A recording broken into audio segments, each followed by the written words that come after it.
Can you motherfucking hoes hear me this morning?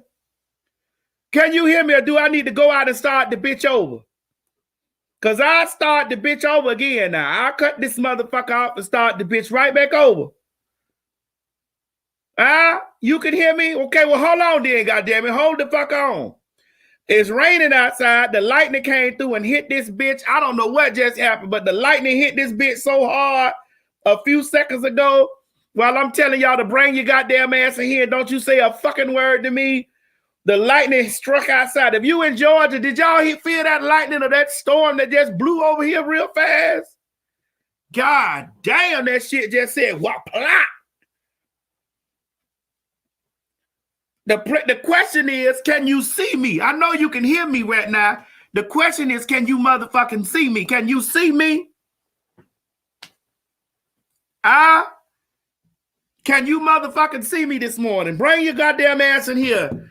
The shit said boom. One thing about y'all loyal Maddie mob, y'all be right there in all of that stuff. In the midst of it all, I've come through many hard trials,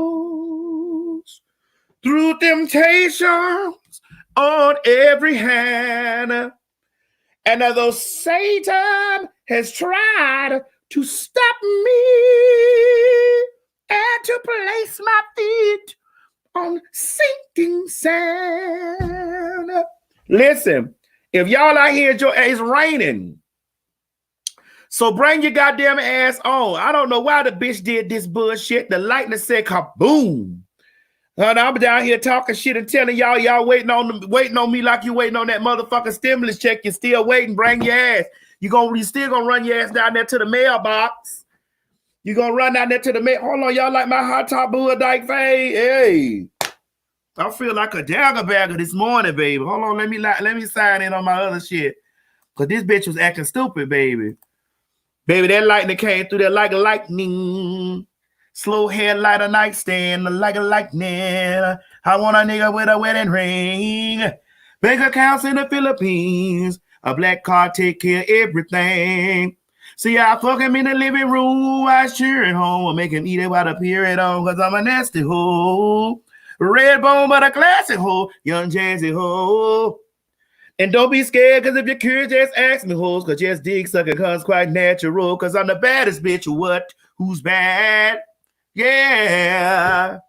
I'm the baddest bitch. I'm baddest bitch. A baddest bitch. A baddest bitch. Who's bad? Who's bad?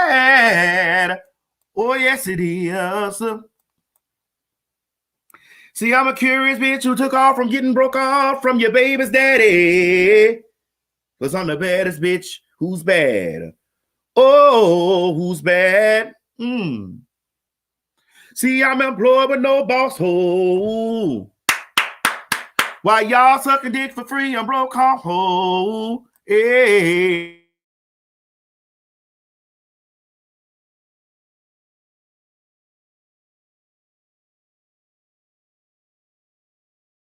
There you go. I'm gonna cut this bitch off and start this whole back over because this fucking rain. I don't know what in the hell going on outside. Giving me very Ashante. Rain down on me. Oh, rain down on me. Hallelujah. Hold on. Let me get started, child. I had to get my tea, and I gotta take my blood pressure medicine this morning. It ain't no fucking secret. Kiss my ass. Y'all with the bullshit, kiss my ass. I suffer from hypertension. That's why I'm trying to cut out all the salt on the dicks I intake. I don't put no salt on the dicks no more. So you salty dick niggas don't bring your ass around here because I got hypertension trying to run my motherfucking goddamn blood pressure up. Sit your motherfucking salty dick ass down and quit trying to contact me with that salty ass dick. My God, today. Hold on. Ooh.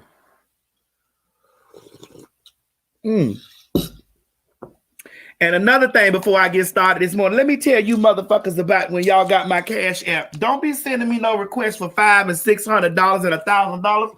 I will cuss you before I block you hoes. I want to send y'all a message and cuss you motherfucking hoes out before y'all be sending me that bullshit. I'm going to block all y'all. Chi-Chi is not quarantining. Chi-Chi is out. Chi-Chi out. He around his friend them house over there. I told Chi-Chi that he better sit his motherfucking ass down somewhere because, honey, me and Miss Mary, we don't want the 19. We in the house. Chi-Chi be somewhere trying to smoke something, you know, and hang out and carrying on around cheering and peoples and stuff. I told y'all the other day I was going to send Chi-Chi ass to the great abyss and let him come back after the 19. Now he here. Chi-Chi left last night and went somewhere to hang out, child. Chi-Chi got his own life. This ain't me and Chi-Chi show. This is my show. Chi-Chi comes and visits me. And sit your ass down. Ain't now show with me and somebody else. It's me. It's me. Didn't y'all hear a bitch say that I was motherfucking, it's all about me? It's me. It's me. Everybody else just come through here and there. Chi-Chi doing just that bullshit what Craig doing. In and out. I'm like, Murder, we don't want the 19. We don't want the motherfucking 19. We don't want the 19, goddammit. Give me something else. Don't give me the 19. Miss Mary said, please don't have the 19 come around her. But Chi-Chi be all right. He ingest enough marijuana. He'll be fine. He'll be high when it's all going down on him. He'll be high in a gallon of gas during the Bush administration. When anything happens, when the apocalypse comes, he gonna be high as fuck. When the earthquake, he gonna be high in the motherfucker. When a typhoon come through the bitch, he gonna be high in a goddamn motherfucker. Quit worrying about him and worry about them stimulus check that y'all need to be walking out there to the mailbox getting, and come on in and wait on me like you waiting on them stimulus checks. All right. Now, something I saw yesterday that I said I was going to talk about on Maddie in the morning because I felt the need, that I just said, you know what, Spirit, you know how Beyonce got that song called Spirit? I saw this. It was something funny, but let me send this over here to myself. Can y'all hear me? Can you hear me out there? Can you hear me? I love you too, Monica. Oh, shit, hold on. It ain't acting right. The big cat doesn't hear. Let me do this thing. All right. If you're all right with me. If you're all right with me. Yeah. I want to deal with a wedding ring. Bank accounts in the Philippines. A black car take care of everything. You see, I fuck him in the living room. I should home. Make him eat it up here and on. I'm a nasty hole. A red bone, but a classy hoe, a young jazzy hoe. And don't be scared, because if you're curious, just ask me hoes. Because dick second comes like natural, because I'm the baddest bitch. What? Who's bad? Hey. Who's bad? Because I'm the baddest bitch, your baddest bitch, your baddest bitch. Who's bad? I'm a curious bitch to look off from getting broke off. Your baby's dead, cause I'm the baddest bitch, yeah. Who's bad? Who's bad? It's me. It's me who's bad. All right, let me put this over here so y'all can see what's going on. This shit was on my mind. And this is just something that was funny and might be a little fictitious and stuff like that, but I need to add this over here because I want y'all to see this right here. And I want to talk about this morning. I want to talk about this because some of y'all facing this shit out here in these streets and don't really want to tell nobody about this. You really don't. What is this? Let me add this on in over here. Let me upload it. Oh, shit. Where there it go? It came. Hold on, y'all. The morning show is me and y'all. It's just me and you. Just me and you. Hallelujah. We don't need nobody else, just me and you. Just us two. Come on now, quit acting up now because the rain. Okay, there you go. Let me put this on the screen. I want to talk about this morning. This is what I want to talk about this morning, right here. I want y'all to read this. If you can't see it all the way, I'm going to read it to your motherfucking ass. Here we go. A person posed the question down there. Don't start this shit, Ring. Don't start this. It's raining outside. That's why it's motion detection. All right. I want y'all to squint your eyes real close. And then while y'all squinting your eyes real close, I want you to look up and read this thing right here. It says, after my ex ran a red light. Hold on, y'all. I want y'all to get into this now.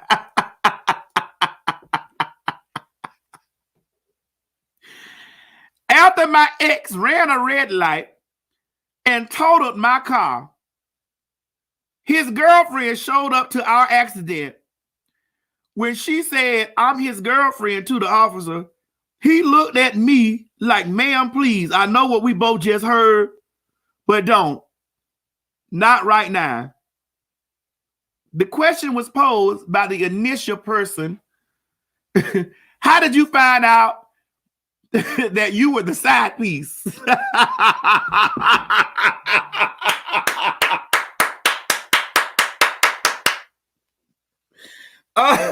One thing my God told me, my God said, your sins will surely find you out.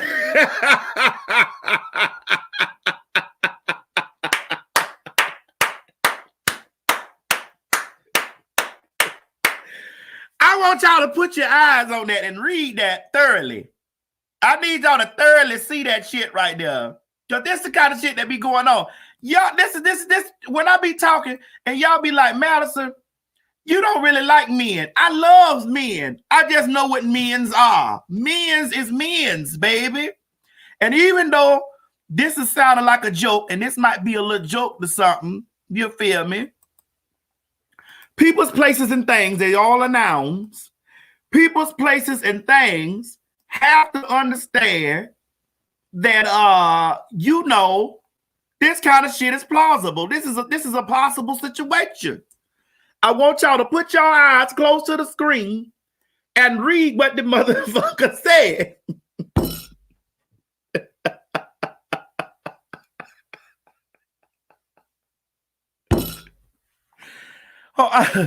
Wait a minute. Wait a minute, my God, today. You hear me? I just want y'all to understand that this shit is crazy, because I know it's somebody out there right now in this world that got an experience. Y'all got an experience with this shit right here. Okay? And I need y'all to know that it's okay. It's not right, but it's okay if you don't have, if you thought, you know what I'm saying? If you thought that that you was the first and you was definitely the last. I'm gonna read this to y'all so y'all can understand. After my ex, hold on now. My God gonna help me. I'm gonna scroll this across the screen.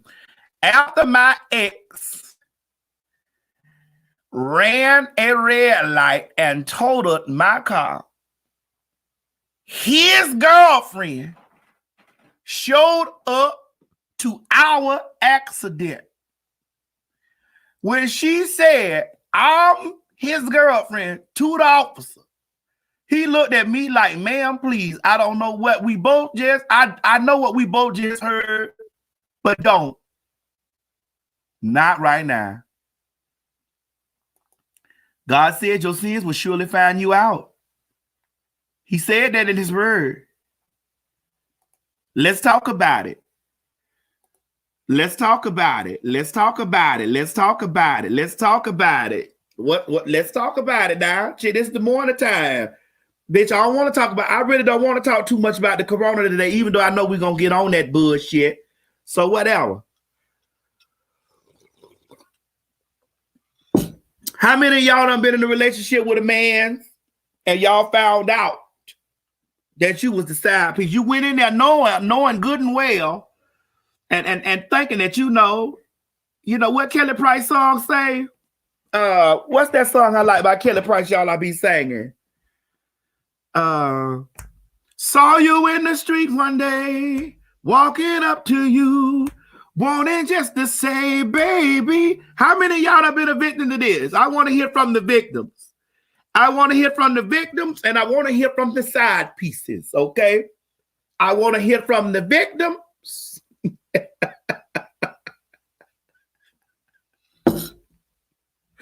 And I want to hear from the fucking side pieces. You know what I'm going to do? I'm going to go ahead on and I'm going to be real with the situation.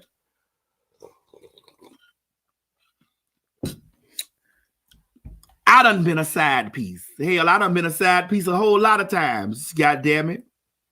And that's why I charge them niggas the way I do. And that's why I was always charging the motherfucking niggas, because I know what it's like to be green beans and mashed potatoes. I know what it's like being green beans and mashed potatoes.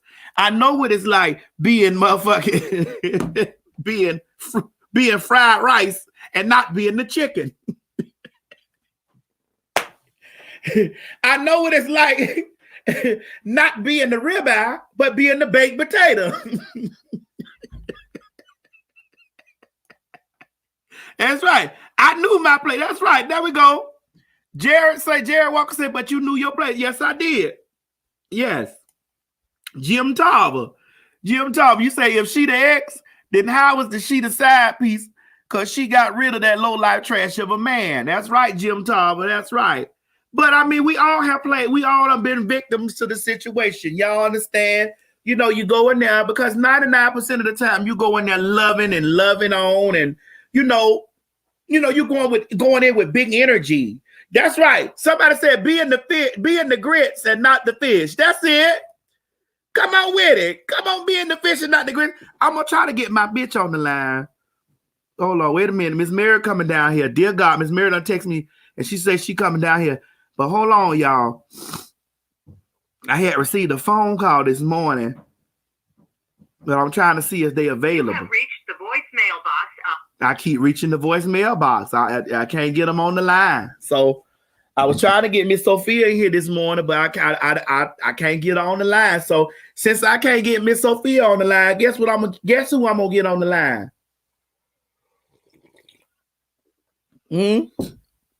Since I can't get Miss Sophia on the line, guess who I'm gonna get on the line? I'm gonna get all y'all on the line. It's gonna occur right now. It's gonna occur right now. Now listen, when I get you on the line, okay, what I'm gonna do is I'm gonna let you come in. We're gonna talk a little bit, and I'm gonna have to kick you out of the thing down here so other folks can come in. So don't take it personal, because I'm not kicking you out the show. I'm just got to move you out of there because only 6 people can be on at a certain time. But this is the Maddie in the Morning show. This is Maddie in the Morning with the people. So hold on. Let me get the link together now here. Let me go copy it. My God, today. Yes, ma'am. Miss Mary got on her wedding wavy hair this morning. My God. Can you still? Oh, listen, Miss Mary got on her wedding wavy cap. Hold on now. Hold on, Miss Mary, I got to get the chair together. Miss Mary got on her wedding wavy cap this morning, y'all. Miss Mary got on. Listen, we're gonna have to clean it up a little bit. You know, I can't. I'm stopping your show. I'll go out of here. You ain't stopping my show. I just got to clean it up just a little bit, but I done already did a whole heap of custody. Who got to run an errand? When we get out, I gotta run an errand. Mama, now don't fall back there and knock my lights down and carry on. Where's that thing? You done walked all past the thing right there. Let me get it for you. Hold on, y'all. This the morning show. Good morning, everybody. This the morning show. Now, Mama, do you want the thing? Because you done sat down there. Yeah, you have to hand it to me. Hold on, let me open up the lines so the people shine, so the people can come on in here with the stuff. If I'm stopping you from being who you want to be, I'll get out of here. No. There we go. Boom. There it is. There go the chat in the comments. There the chat go. Where did it come up? What did it say? Did it say anything? Did the chat come up? Paste. Let me see. Chat. Oh, yo, the chat. Oh, that's it. It's it. The chat done came up. The chat is up. Baby, the chat.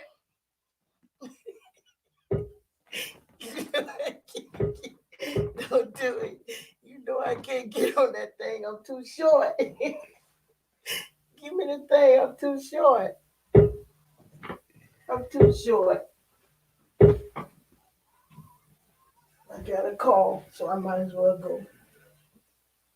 You got a phone call? Yes. I got a call. I gotta go return this call back to my son. That's your brother calling.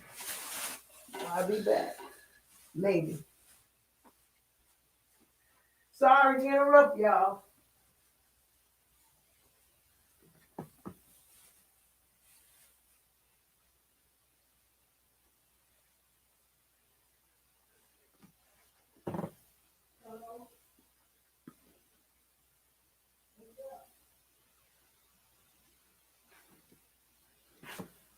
Women's do it too. You see how people come in there just disrupt your whole life? Will come right in, saying they're gonna make a commitment, make you change everything around, get a phone call from somebody else, and then hit it, and then get over there in the corner and loud talk where the voice all on the camera. Now you left out because you didn't want nobody in your business.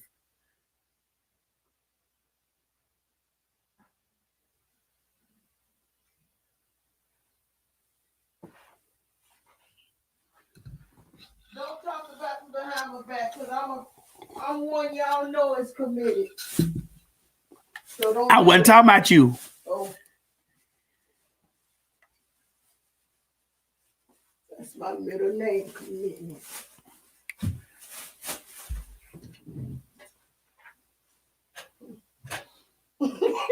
Oh my God, this hell again. Yes, ma'am. Jesus. In the name. So okay, Miss Mary, let me ask you a question. Let me help you. Do you want this on this side so you can come up here? Mama, they can see you all. They don't see you walk all back here. Oh, I didn't know all that. On the back of the set. And no use of whispering. They don't see you walk all on the back of the set. I didn't know that. Hold on, y'all. Give me 1 second.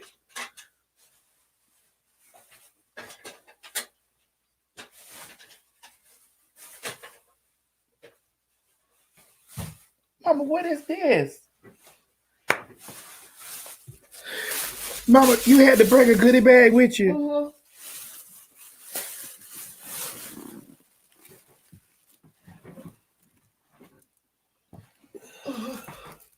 Did you have to raise my bag up? You know I got to come downstairs, so that's been exercise for me. Good morning, everybody.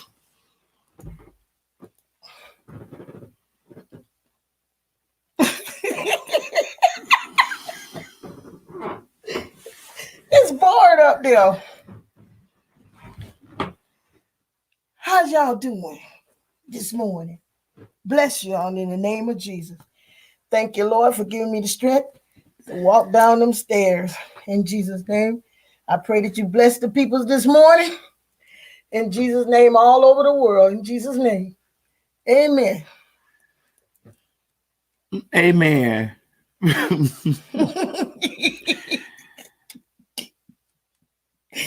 Don't do it. I ain't got nothing to say, Mama. I did, but I don't have nothing to say no more. I done said it with my eyes. My eyes told what I had to say. So I done said it, and that's just what it is. All right.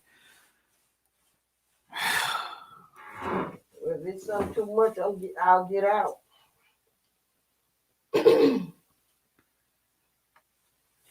Okay. So let's go back to what we was talking about earlier.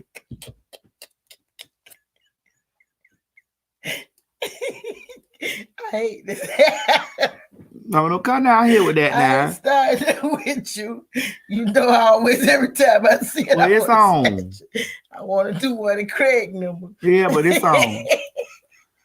Okay. I want to go back to what I was talking about earlier before I was. There we go. Show this. Okay. It says after my ex ran a red light, totaled my car, his girlfriend showed up to our accident. When she said, I'm his girlfriend to the officer, he looked at me like, ma'am, please, I know what we both just heard, but don't. Not right now. So we talking about the biscuits this morning. We talking about the biscuits. We talking about the fries. We talking about the rice. We talking about the potatoes. We ain't talking about the entrees. We ain't talking about that. We talking about the side pieces this morning. And I know a lot of side pieces is going through it this morning because they get in quarantine and they can't really get in contact with the man. Well, thank you, Mom. That was for me. You had brought 2 oranges for me. 1 orange for you, 1 orange for me. Thank you, Miss Mary. I got the street committee down here, and I'm gonna just open up the line. Savon, good morning, girl. Good morning. How you doing? I can't complain about nothing. God is good, and He is good what? All the time. All the time. So first, giving honor to God, who's the head of our life. Yes, come on with it. Okay, now I just want to say, hey, Miss Mary, and I'm gonna get to the topic. So, girl, yeah, Miss Mary, how you doing, Love Muffin? I'm doing fine, my love, and yourself. You just looked in beautiful, saved, sanctified, and filled with the Holy Ghost. I'm sorry I interrupt y'all show. So listen, that happened to me. Now, in this instance, I was the I didn't know I was the side chick at all. We were together for a whole 6 to 7 months, and then all of a sudden, you come back home from visiting your family. And you got a whole wife who pregnant. Oh. So you didn't a whole wife. So you didn't know that this had happened to you. You just was you told me you was bringing your mama back home with you and she was going to live with you because she was coming from Haiti to live in the States because you in the service. And it wasn't until I started getting these emails, IMs, and text messages and stuff. And I was like, well, this is a name that we ain't used and chatted online in a long time, honey. Your mama turned out to be your wife who didn't have any type of fluent English at all. So, you know, I had to go on out there and give me some translation softwares and start talking to her sick passe, whatever we needed to do to make sure she understood the words that I was going to send to her. So, you was going to send her some bad words? No bad words. I was going to send her the email, text messages, SOSs that he sent me and all the communication via her native tongue. So who do we blame in this situation? Well, we know who to blame. We blame the nigga. Listen, it happens. It do. It happens. I couldn't blame nobody. It happens. And if I look back on the signs, I would have seen it. Hold on, Savon. Hold on. Wait a minute. What you need, Mama? You need a charger? I need you to plug me in. What you need plugged in, this man? Your charge, your phone? Oh, you mean this? You want this plugged in?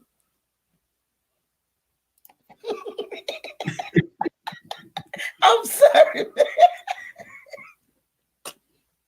Please, boo. You know what I get to. I do.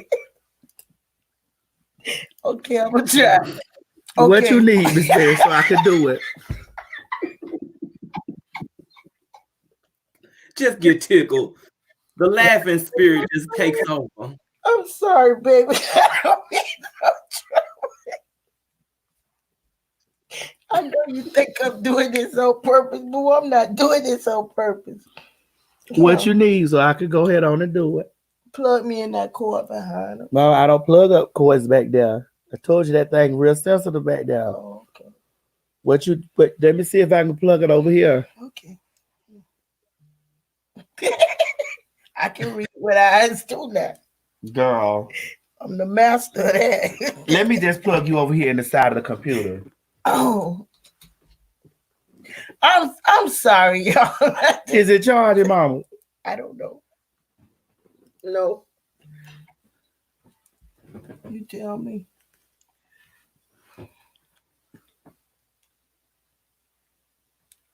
Go ahead, Elsie. Say what you were saying, baby. I'm sorry.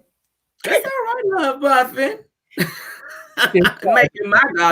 making my morning. So yeah, honey. So I found out after the fact, and so I sent her all the details, and she was shocked and surprised. You know how they do. I just can't believe it. This, that, and the other. But girl, what would you was gonna do? Because you was here off of his paperwork, so you wasn't going nowhere. Wait a minute. So he was wait. So was he Haitian too? Yes. In the Army in Fort Campbell. Yes. You been here for a while. And going back and forth visiting his family and things. Where did you meet this man at? Girl, I met him online. You know how we meet him, girl. the club online, girl. And you had met him online, and and okay, all right. So I'm gonna bring you back. Say, if I had to start you out, so I'm gonna go down. All right, love muffin. All right, don't you go nowhere here. All right, baby. Okay.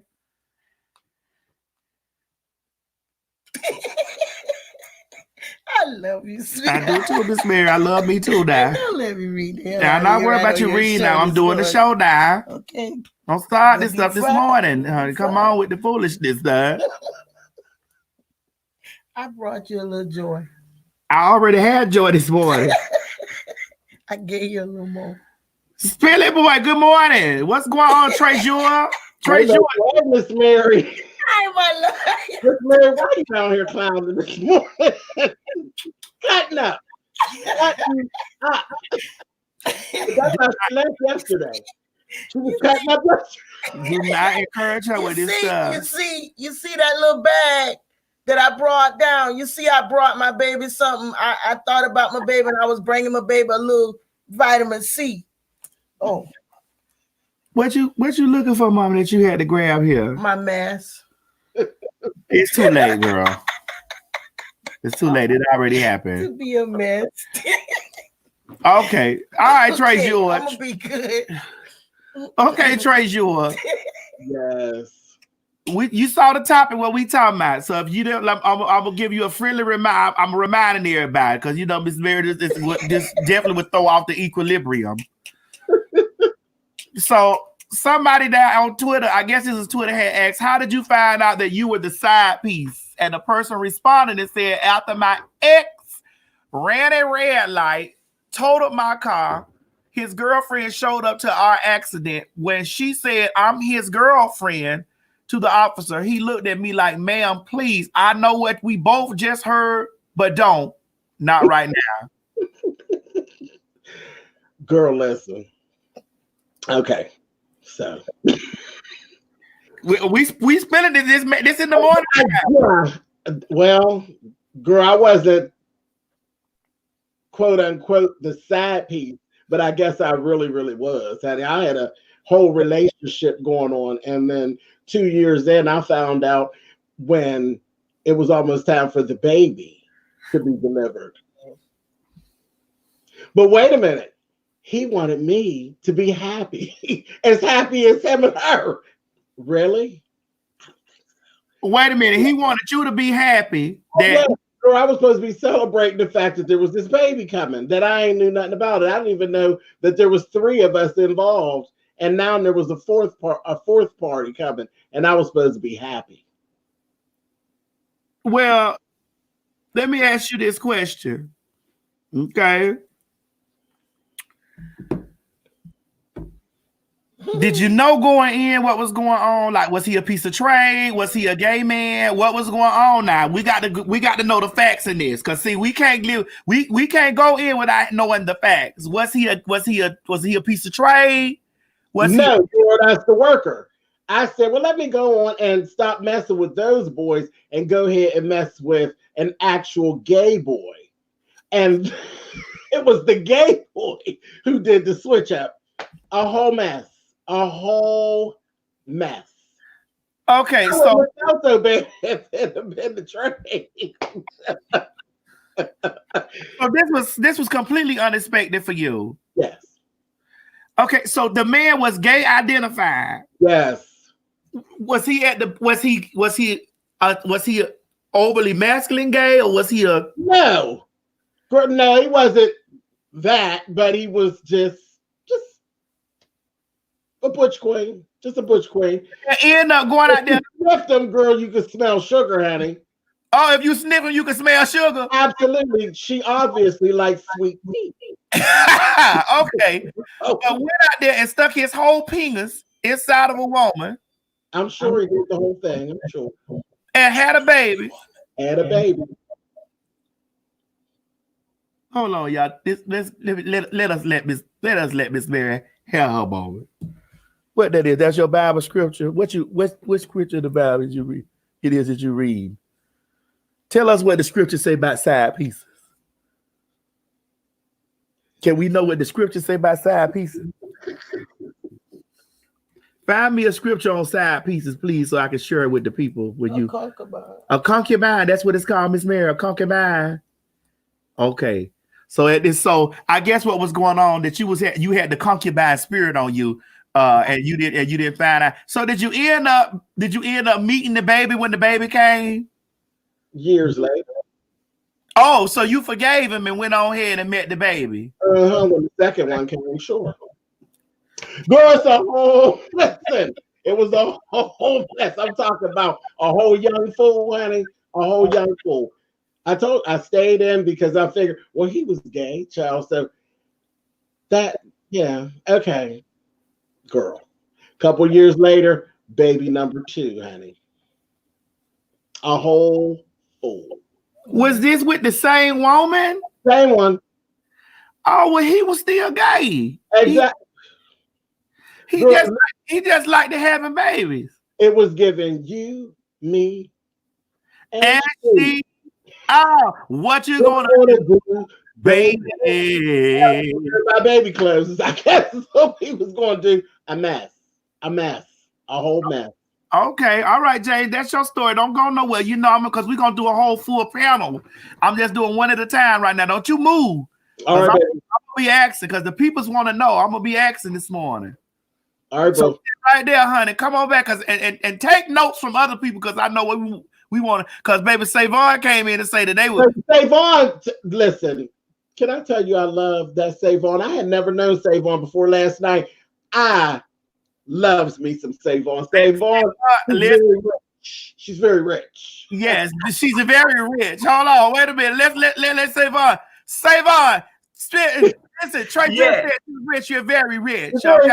Yes. Man, you came in here, honey, giving me glam, bitch. I was like, damn. I wanted to go in my closet. Oh, Miss Mary, I'm sorry. Girl, I was like, Lord Jesus. Listen, be yourself. I know what Boo do on Boo shows.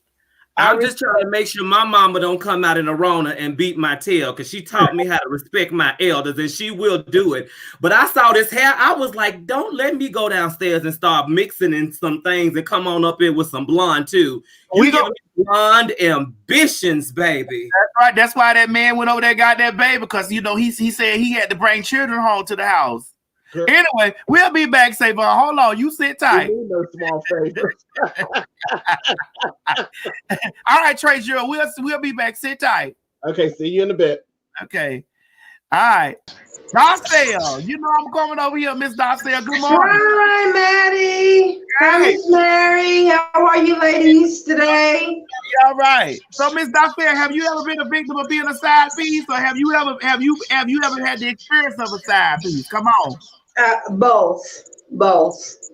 I have been the side piece, and did I know I was the side piece?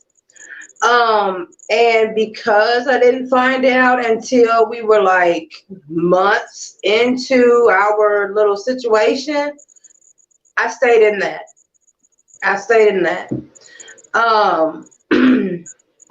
When I found out that the person I had been with for years cheated on me, I recently found out that he has a daughter. The other woman disclosed that information to me after 19 years, you know? So I'm like, are you kidding me? You know what I'm saying? Like, if you wanted to hurt me, you know, you should have told me this a long time ago. Because, you know, he's never done anything for the little girl. But at any rate, he basically told her, you know, I've got this family over here, and you know, I can't really say anything about or do anything for this child. And like I said, I recently found that out, and it crushed me. It crushed me. So, you know, I just feel like messing with someone else's man. When I found that out about that little girl, like it's not cool. It's not cool at all. It's not cool at all. Okay, all right. So make me understand. Okay, okay. You were dating him. Which one? This when I was side piece, or when I found out that the man I was with had a side piece? Okay, break Because this. I've been in a relationship with someone, and they have had a side piece, several to be exact, but one of which had a child that I recently found out about. You know, he and I, we were no longer together. You know, it was just a toxic relationship. He and I were no longer together. And this woman reached out to me to let me know that he could be the father of her 19-year-old daughter. And I'm like, are you kidding me? Okay, so if the daughter 19, how long was y'all in the relationship? He and I were in a relationship for 27 years. Okay, Yes. so somewhere in Yes. that, And I have a 20-year-old. So oh, you got a baby from him too. I have 6. Remember I told this the last time. I have 6 children by this man. And one of which, her and I were pregnant at the same time. My son turned 20 in January. Her daughter turns 20 on his birthday, October the 28th. And like I told him, even though I'm hurt, you know what I'm saying? Like I told him, boy, for 19 years, I know every day that your birthday came around, October the 28th, you thought about the child. And for you to choose me over your child, like that's messed up. That's really messed up. Oh, the people are down here. Listen, Olivia say everybody play the fool sometimes. They I had say no clue. I had no clue. I had no clue. What's it mean? Hood twins. he said it was hood twins because y'all had a baby at the same time. I mean, but it happened. It happened.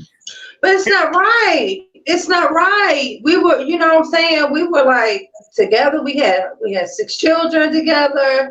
She You wasn't. know. Now, see, here's what I think somebody got it confused. Hold on, wait a minute. The comments is flying so fast. Okay. I think that they're saying that they got it confused. I think. Okay, so let's get it together. You were with this man that you was with, that you got 6 kids with. You was with him For 27 years. for 27 years, and he have a 19-year-old daughter that you just found out about. That I just found out about. I just found out about this child a few months ago, to be exact. A few months ago. Yes. Okay. Yes. Now, how did you end up being in this next place? Or is this the same thing? No, this is not the same thing. I ended up being a side chick because, like I said, he and I, we were like our relationship was toxic. We would make up, break up, you know what I'm saying? Like honey, it's a long story. And when I was done for a while, I was done. We'd already had our children. He already had this little girl running around. You know what I'm saying? We already had our children. So I started talking to this guy. He hit me up on Facebook Messenger. And back in 2013, I wasn't really checking for Messenger, and I was just bored one night, and I happened to check my messages, and one of them happened to be from him, and we started talking and kicking it, you know what I'm saying? And the whole time he's living with another woman. Yeah. Yep. And I mean, I'm not gonna lie, you know, we have been, you know, kicking it for months. So, you know, I continued the relationship But I had to fall back because I had to put myself in this woman's shoes. You know what I'm saying? Oh, hold on, because the comments flying in so fast, but there's a person that said, Damika Fuqua said that you were blinded by love and ain't no way you with a man for 20-something years and don't know about another woman. I didn't. I was a stay-at-home mom with my children. He went out and he worked and he provided for us. I didn't hang out with anyone. I was at home with my babies. You understand what I'm saying? I was at home with my babies. I would have left his ass. Like I said, one of our children are the same age. My son turned 20, January the 26th. This little girl's going to turn 20, October the 28th. I would have left his ass. Okay. Now, Marcos Ferreria said about the second situation, he said, baby, you knew. Everybody knows. Stop pretending you were innocent. No, I did not have a clue. The good Lord is my witness. I had no clue. I had no clue.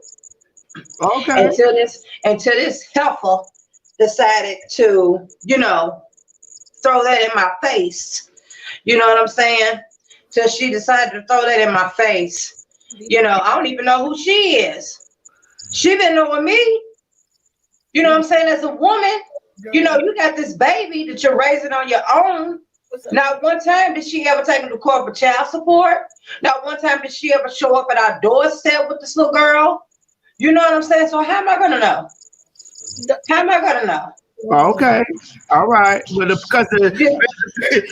the people over the comment section, I'm reading the comments, they are flying in.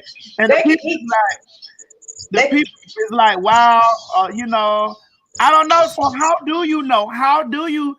Because there are people down there that saying you can't be with a man this long and don't know, what they done did. And he was coming home. He was coming home. How can I know? You know what I'm saying?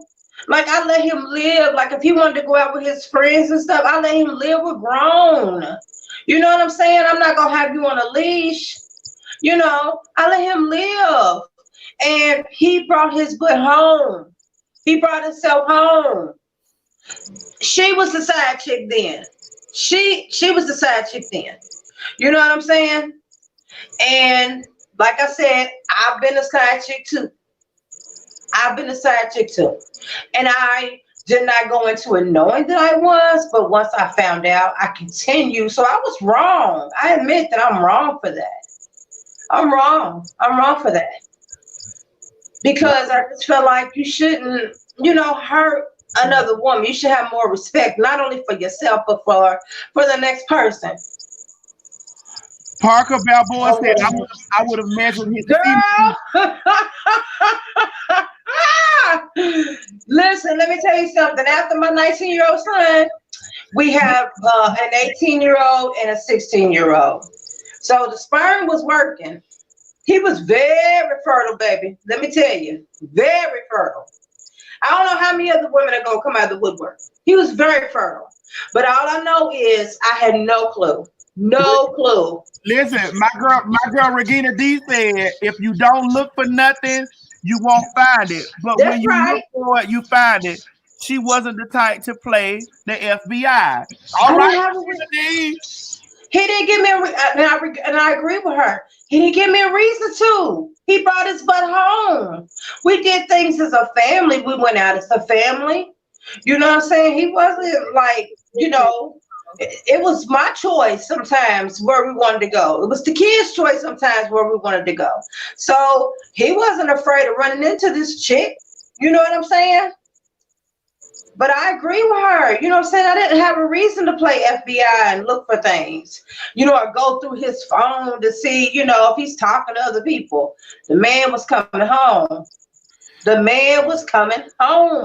Okay. You know what I'm saying? Yeah, Franchelle Jones said, I understand what Daryl is saying.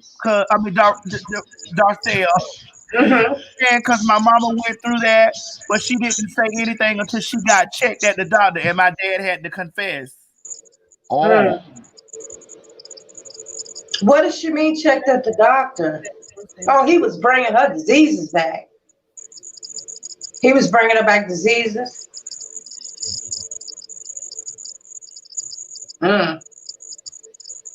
Some trifling ass people out here, and like I said, I've been a side chick. And once I found out that this man was in a relationship, My mama wanted to know, was y'all married? Miss Mary, I have to be honest with you. At one time, I considered it. I just don't believe in marriage. I don't believe in it. I never have. I'm sorry, I never have. Okay. Because if I want to leave your ass, excuse me, Miss Mary, I'm sorry. Listen. Y'all be who y'all is. I came and interfered in this show. Do just like I'm not here.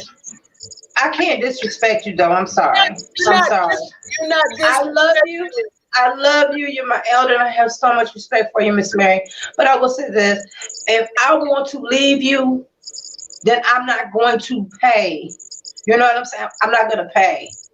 Because most men they wanna have the pleasure, but because you say y'all was together 27 years and 27 years. I would think about he was marrying you, he wanted to lay and play, but didn't want to make a commitment, but you say you didn't believe in it.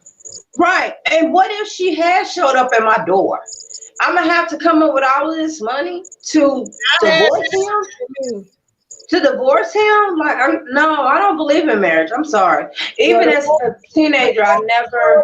To my door for my husband, ma'am. A woman showed up to my door for my husband. Say, and I wish she had done that. The only thing that would have happened had she done that, when she found out that she was pregnant and she knew she was messing with him, was, Lord forbid, I wouldn't have my last 2 babies. Because I would have dropped his butt. You know what I'm saying? It would have been a wrap. It would have been a wrap. Okay. All right. Well, hold on, Miss Doctor. Let me get somebody else on here to tell their story real quick. Okay. All right, hold on. Oof. That's it. That was a lot. Hey, Nate. Good morning. Hey, Maddie.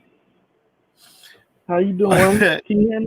I'm good, baby. Miss Darcel came in with a story. Listen, I was like, okay. Do you have a story?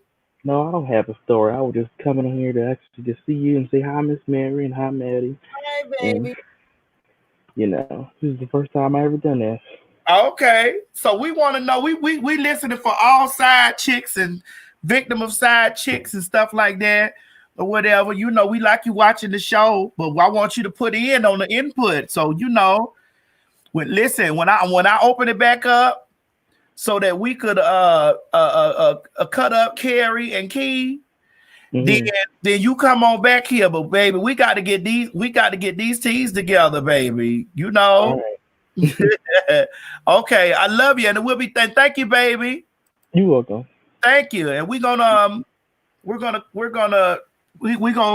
stay tuned to the situation. I will. All right. Thank you, Nate. Mm-hmm. Ray. Hey, Ray.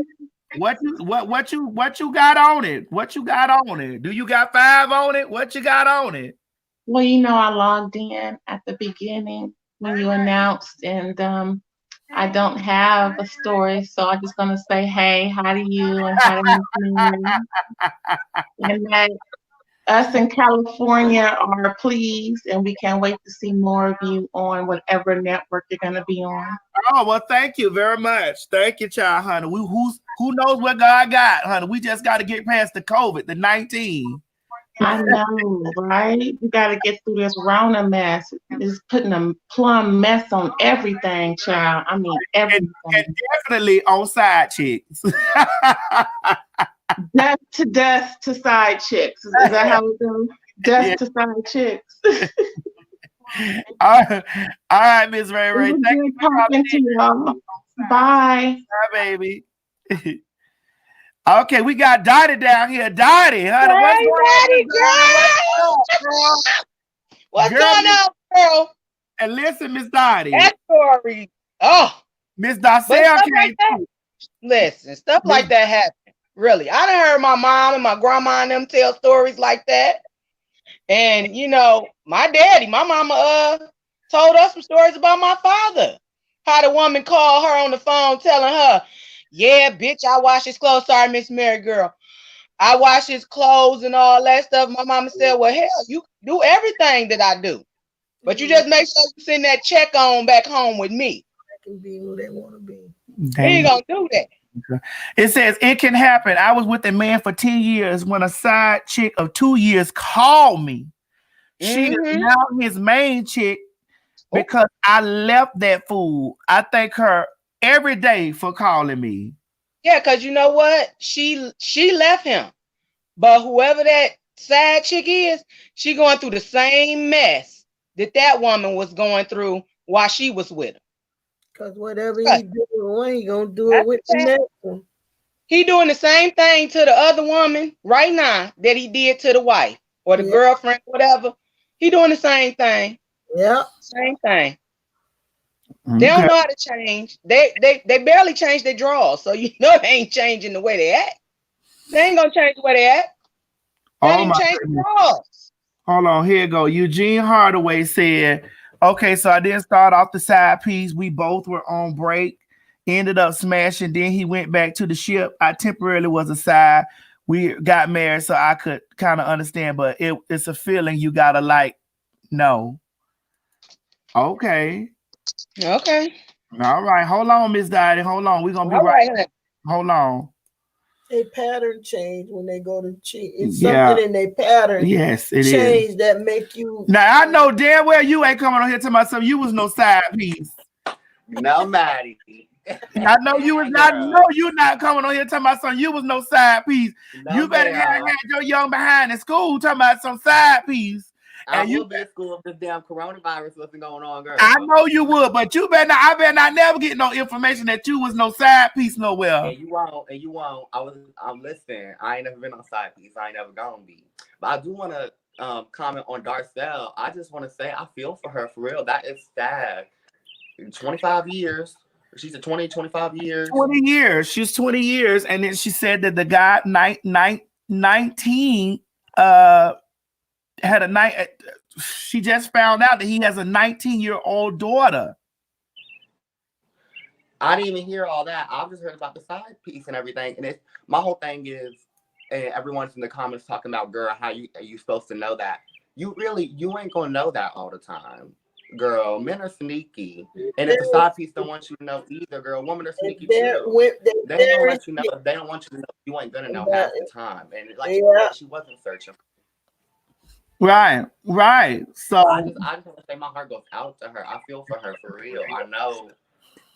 That's just Wait a minute. Hillary sent a comment that she says, I was with my boss. His wife found out and called me and said she wanted us all to be friends again. Girl, Hillary, are you white? No. She a red bone like you. Girl. Well, it don't work like that where I'm from. We don't do that, girl. Well, some women feel that out of relationship help their relationship when they cheated. I done been in conversation with many different women where they feel sometimes the side piece help their relationship become better. Baby, y'all in these comments are gagging me. KK said, I knew I was the side piece when I served him and his wife at my restaurant, and I acted like I didn't know him, and I was shooketh. I wouldn't have said anything either, but dang. Baby, y'all are really giving. See, this is the stuff that people. Ooh. I can't see the comment. Girl, you know they be giving the juiciness. Oh. Okay, Drake. I'll be right back with you. Hold on. All right, boo. Bye, baby. Dion, good morning. Oh shit. Dion, hi, baby. Yes, you on. Hold on. You on. Let me. Now Dion, bring the goddamn ass and sat out here. You supposed to have this together. Come on now. Do you got a side piece story? Is you a side piece, or have you ever been a side piece, or you been a victim of a side piece? Well, first, I'm husband material. Aunt Mary, love you. But let me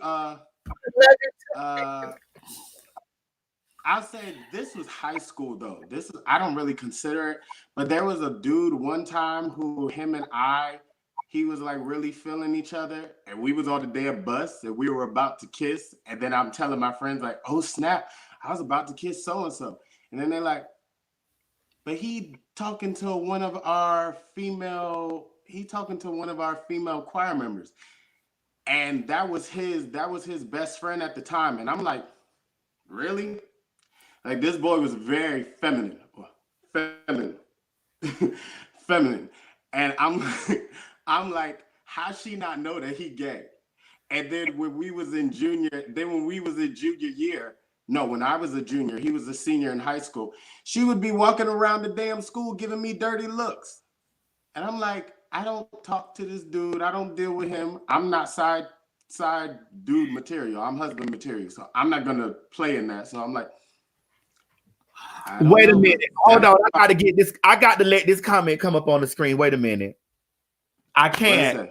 Copper Skin Goddess said, I found out I was a side chick when his wife called me and told me he had a seizure and told her to call me. My God, today. Oh, ratchet. Baby, this stuff, my God, today. Yes, boo. I know it going, but I don't think I could fully agree with that woman who was with her man for 27 years, or I don't remember how many. But I just feel like, me personally, I never feel that God puts you in situations and he never gave you any red signs, no red flags. I mean, God gave you an intuition for a reason. You may not listen to it or adhere to it, but that don't mean that there was no signs at all, especially in a substantial amount of time like that. I can't like Regina said, but Regina said that if you're not looking for it, you're not. These are, if you're not really somewhere like looking to be like, hey, well, I'm not gonna go through his song, because there are men who women naturally want a provider. They want a provider. They want somebody like they read about a prince that's gonna go out, take care of the castle. And sometimes they'll overlook it. So I don't know if it's about overlooking. I just think that because when I have a lot of conversation, no, some women will, because the man is taking care of them well, they'll just put up with some things. That is true for their children. However, when I have conversations with girls, what I say is this, ma'am, some of you ladies don't have experience only with one man or two men. You get what I'm saying? Your dad and your husband, or your husband and a boyfriend, and that's the only experience you got. If you want to know about a real how niggas get down, ask a hoe. A hoe could tell you. A hoe could tell you how niggas get down in the pants. Hold on, wait a minute. But I feel like if things. Oh. Wait a minute. She's gonna say she don't believe in marriage, but she shared her life, her home, her couch with a man, had 6 of his raw babies, and you say you don't believe in marriage. No, ma'am. Know your worth and charge double. If you don't believe in marriage, don't have children. Ooh, we got to get Miss Darcel back on the line. I can't lie. No, I can't lie. When she said them 6 kids, and she don't believe in marriage, I was like, hold up, pineapples. Something don't make sense to me, but that's not part of my ministry.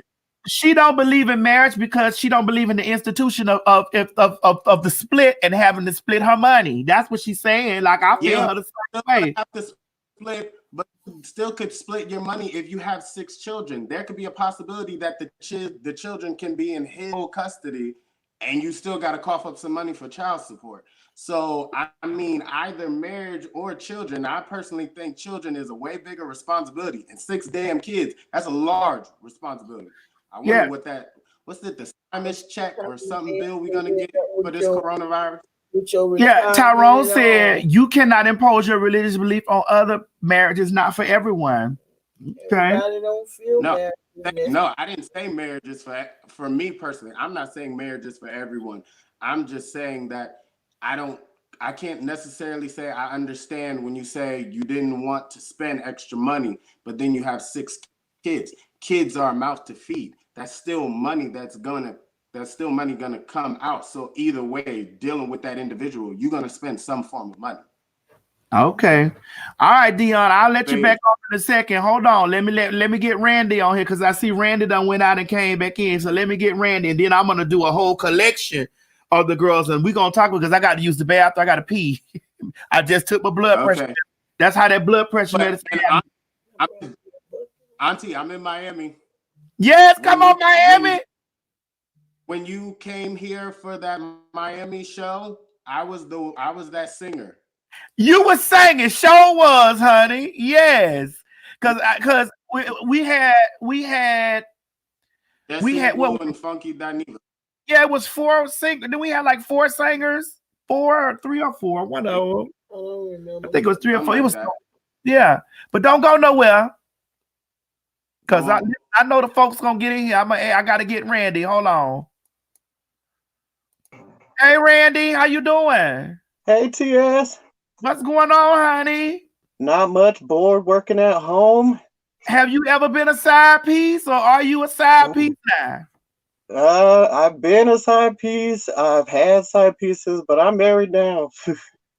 Wait a minute. So give me an experience about you being a side piece. Did you go in knowing you was a side piece, or did you find out that you was a side piece? Shoot, I'm from Orlando, so a lot of people call side pieces just being gay in Orlando. But one time, I wouldn't say I was a side piece. I think we were each other's side pieces for like 6 years, and we were dating other people on and off. But some people, like Jason said yesterday, some people got their one, and then they have their friends on the side. And I always knew, and then his boyfriend got his sister on us and sent him to the house because I was over at his house one time, and his sister or his boyfriend was calling him and was like, "Hey, my sister says there's a car in my driveway, and that ain't my car." But shoot, I have several stories about side pieces, having side pieces. My husband, right when we met, was still dating his ex, and they were breaking up, and I didn't feel right about it, so we didn't hang out for a couple years, and then he apologized a couple years later, and then we've been together for 8 years now. So, but side pieces is, I think a lot of people some people need people to fulfill little things in their life, and it's a little different for straight people because y'all have y'all might have kids, but for gay people, you might really like this one person's personality, and then you might like to go and smoke with this one person and hang out with that one person. But like I said, I'm from Orlando, so side pieces is like a everyday occurrence. But I'm out here in Denver now, so. Well, definitely, you're gonna definitely be a side piece out there in Colorado. Well, there ain't too many of us like out here like this, so we kind of considered exotic out here. A lot of people be coming up to me and my boyfriend because my husband's Puerto Rican, and they're always like, "Where are you from?" Because they ain't used to seeing us out here. So okay, I done been to Denver. It was a nice trip. Maddie, can I say something to you real quick though? Don't tell me. I've been watching you since the beginning of time, and I have so much love and respect, and I just want to let you know how proud of you I am, because you have really, really, really grown and become this person. But I've been watching you since the beginning, and I really want to make you a dress because I be sewing for the queens out here. Listen, I got to send you my measurements. I got to send them to you after this corona stuff over because I done gained about 32 pounds. Well, I had a bunch of people cancel on me, so I've just been sewing up in here. Let me see the dresses. Show me the dress. Baby, you got a closet full of dresses. They stretch pieces. I can get in them. Hold on, let me flip this around. Look at God. Hey. Hold on.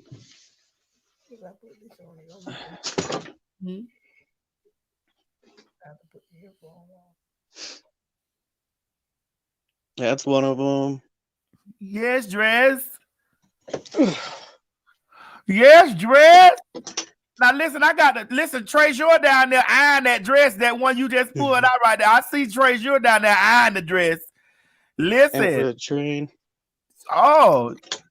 But all my girls' shows got canceled, so that's who I'm really scared about. Is all these people out here, all the queens out here who can't make their money, and some of them live tip to tip. So I said I'm just gonna start sewing, and when I run out of fabric, and when this is all over, I'm gonna donate a few of the dresses to the girls that need them. So yeah, well, listen, send me an email where I can send you my measurements, honey. I'm usually 36, 24, 36, but I got to get an accurate.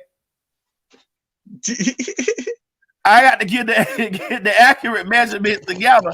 But like I said, I'm usually a 36, 24, 36. But don't quote me on that. Just email me and I'll send you the rest of the situations. Here, Randy. What's your email address? Book T.S. Madison. That's BOOKTSMADISON@gmail.com. Have you been catching Flames lives? I was supposed to send Flame the thing this morning. Hold on. Matter of fact, is she up? I need to see because it's 1:00 over there.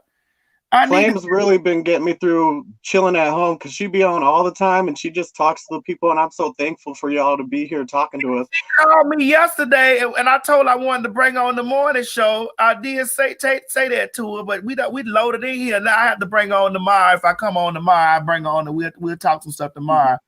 But yeah, I do. She called me yesterday. Mom, did she call you? She told me she was gonna call you. Yeah, but she called me yesterday. So yeah, we talked a little bit, and she got her coffee time in the morning. So yeah, I have to call her when I get off of here, and we gonna link up tomorrow, and let her be on the show tomorrow. Yeah, but Randy, I love you. Thank you. Send me an email so I can give you these accurate measurements. But basically, you could go off for 26, 30. It got a little stretch in it, 36, 24, 36. 60. We'll have to put some bone in that top to keep all those voluptuous, beautiful. In the hill. Titties, you keep them titties up. But no, I'm 60 down here. I'm a 60 at the bottom. Well, I make clothes for size 0 all the way up to my biggest client was a size 48. So I'll make you something. All right. Send me an email. I have the measurements. I have Miss Mary measure me. All right, Randy. I like Randy, Mama. Randy is going to sew me a dress. You hear me? Now, I got to put this back up here on the screen.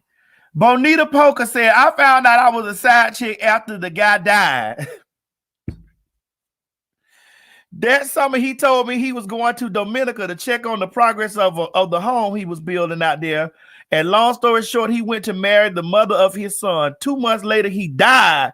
And then I found out about everything. My God, today. All right, so we're going to have a panel. Wait a minute. Hold on. I forgot about Tyson. Tyson, where my toilet tissue? Tyson, where my toilet?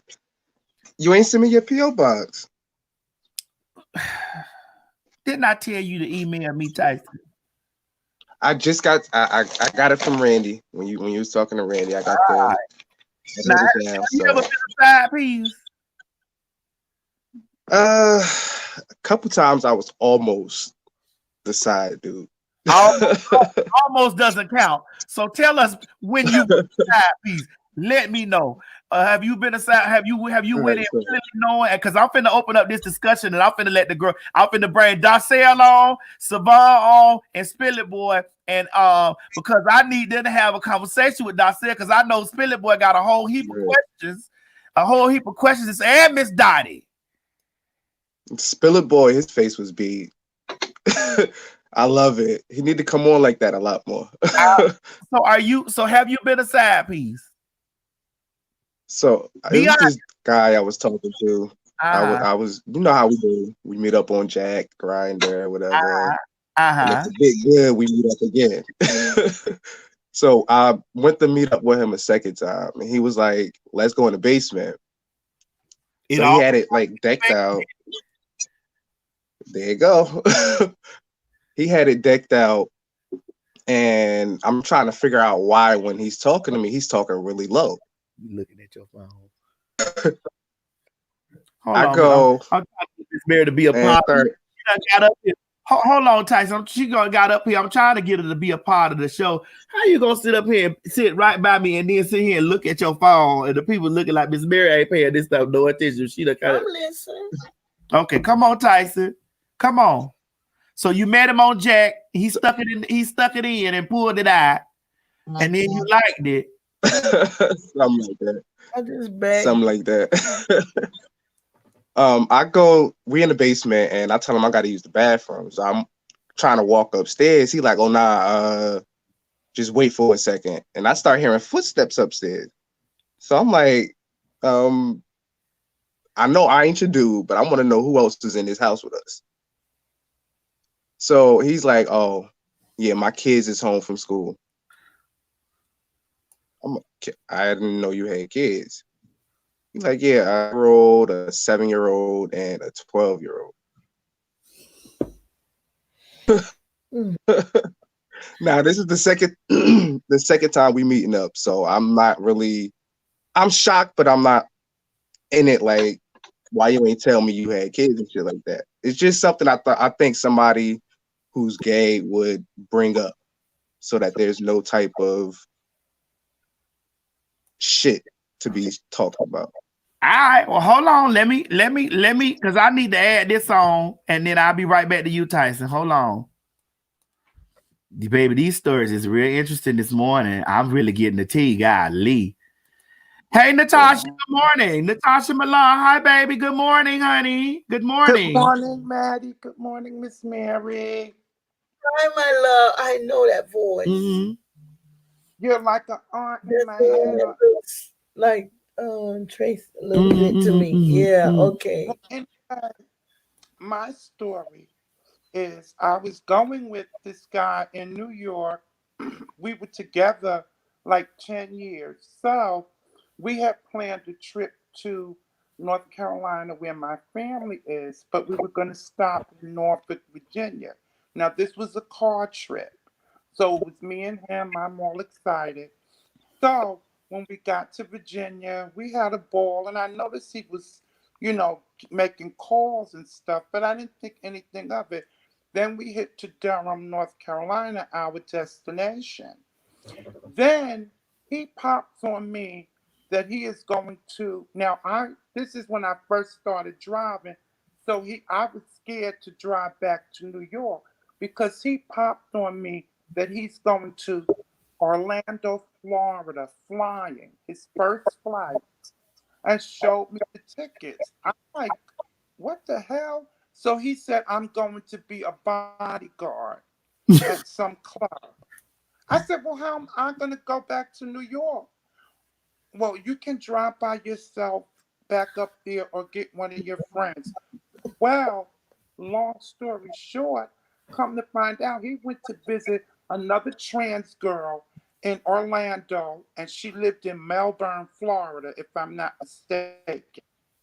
What happened was when we got back home, I was at the airport in Durham like a dummy, taking pictures of him waiting for the plane for his first flight. And all these pictures. And then when I get back to New York and he gets back home, I pick him up at JFK Airport like an idiot. Then about 3 days later, this trans woman called me and she says, well, I don't want to say his name. T left some of his clothes down here. I said, honey, keep those clothes. I said, that's how he is. I said, he'll mess with women and then he'll leave. I was so hurt. I fell to my knees crying.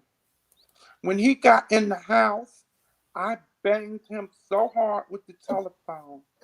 He had to go to the emergency room. And he was like, I'm going to press charges on you, bitch. I'm going to press charges on you. I said, you mean to tell me you were down there in Florida? I've never been to Disneyland. And you go with some heifer. She paid his ticket. Because when I saw the plane ticket, I said, well, what are you going to Florida for? To bodyguard at some club. And I believed it. Wait, you paid for his ticket? Called me, and she was nasty about it. Wait, you paid for his ticket, Natasha? No, she paid his ticket to Florida and back home. And come to find out, as the story unfolded, she lived in New Jersey, and we're in New York. So he went with her to meet her damn family in Melbourne, Florida. Then went to Orlando. And he paid for the ticket. She paid his way. Baby, that man, he was something. Find out all of this.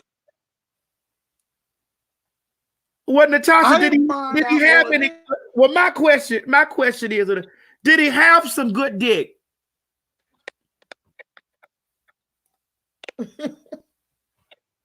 Natasha, did he have some good dick, sister?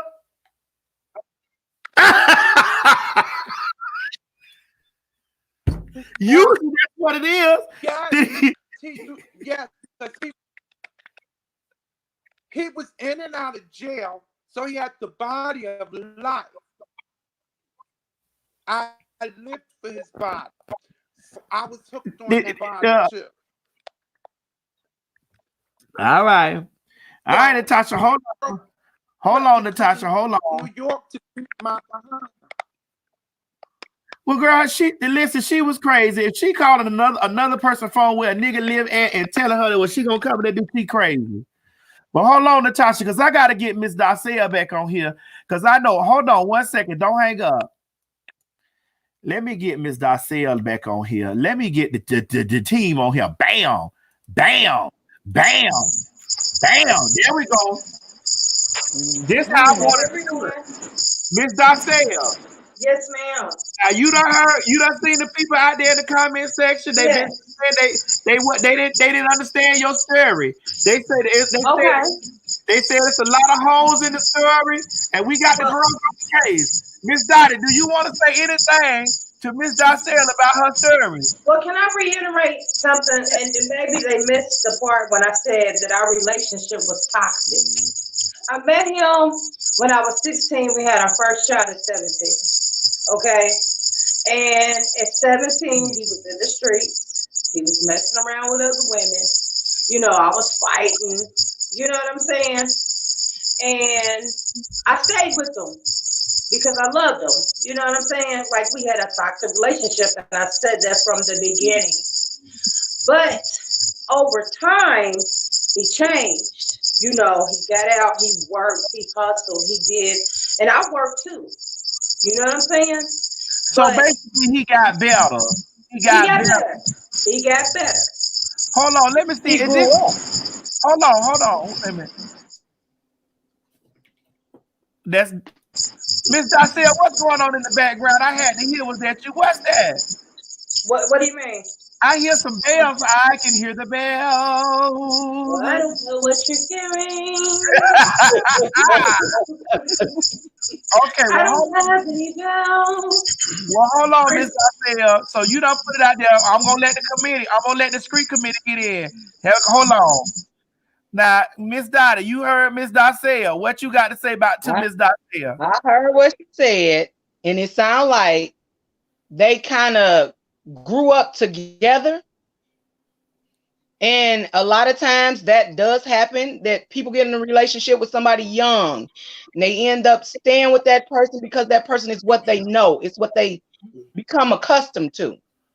So they get so used to being with that person until they just stay in that toxic relationship. And it's not good for them. It's not good for the other person.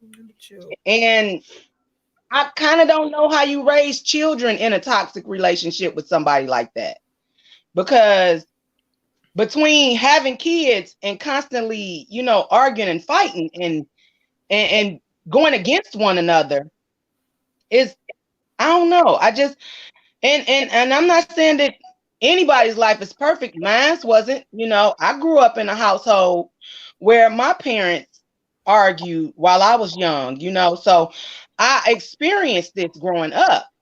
And my mother eventually left my father and, you know, raised us on her own. And she had 5 children. So, you know, I think that she should have left him probably before she ended up having 6 kids with that person, because that person was a toxic relationship. All right. That's a toxic environment for your kids to even be in. All right. And Savon, what are I'm you? not saying that it's bad that it's kind of bad that she stayed in that situation, but she was in love with that person and she thought she was doing the right thing, at the time. So she grew up, and in growing up, you realize when you are in a bad situation, and I hope she left that situation by now. I'm sure she has, so it's just, you grow, you live, you learn, you grow. And that's what she had to do. And All right, Savon, what you got to say to Miss Dacia? Listen, I don't have no ill words because I'm pretty sure the D was good. That's one reason why you stayed. Okay? That's the biggest reason why we stay in situations like that. And secondly, a lot of times it's the devil the devil you know. You know what I'm saying? Mm-hmm. You know that person, you know how to read them, and then going out in a situation where you don't know somebody, starting all over when you've been with somebody at a very young age like that can be a bit intimidating. It's very intimidating. And then you got kids. It's one of those things. It's cheaper to keep them, but once you do find that freedom, honey, and you find out there's a plethora of good dick out there, girl. Shout out. Out there, yeah. Billy boy, what you got to say to Miss? What you got to say to Miss Dacia? Actually, I really agree with both of Savon and Miss Dottie. And when you know better, then you actually do better. Now, the thing with raising your kids, I think a lot of that, when the kids come and you have these kids, it's harder to walk away at that point too, because there's all that stuff gets mixed in. Like with my situation, it wasn't my kids. I was a fool. I should have been up and gone. But the thing is, what you shouldn't do is let the situation ruin you. And I have to say, being honest, I let my situation ruin me. It really did. Dealing with him and those extra babies and that whole cheating thing, to this day, I don't date now. Like I have I don't date. That going through that with him back and forth, off and on for like 8.5 years, it ruined me. I don't think I would actually make a good date for a person to date for someone else. So don't let it ruin you. It's very easy to say, but I am who I am now. I'm hard. I'm a hard pill to crack. I'm like, get away from me. You lying. I done already heard that story, boy. Go on about your business. When I even try to date, I'm like, I've already been through all that. I done heard those lies. So the one thing Miss Darcel seems that she's not broken. That she's not broken from the situation. Your situation, girl, would have had me head down, toes up, child. Well, what about face down, ass up? Hold on, Miss. Let me see if I can. We got to get that sound together. I hear bells and shaking. Honey. What you on your iPad or your computer? I'm on my phone. You hear it? I don't hear it. I don't hear it. Yeah, we can hear it. I'll get on my laptop next time. Okay, get on your laptop and come back, Miss Dacia. Can I say this though? Yes. There were a couple comments that I do agree with. I hope you all can hear me. Spill it, boy. I'm like you. I will never get in another relationship. Now we can be, we can be buddies, like, you know what I'm saying? I call you up when I'm lonely, you know what I'm saying? And then you take your butt home, and then, vice versa. But as far as getting in another relationship again, no. And when I had to tell my children that their father could possibly have another child, my oldest daughter was like, I don't care. But my other kids were hurt. You understand what I'm saying? And I would say this for his name. Excuse me, Miss Mary. I would say this for his name so y'all can look up on Facebook. Actually, I am going to be messy. Her name is Shamika. Shamika Walker is her name. Shamika Walker on Facebook is her name.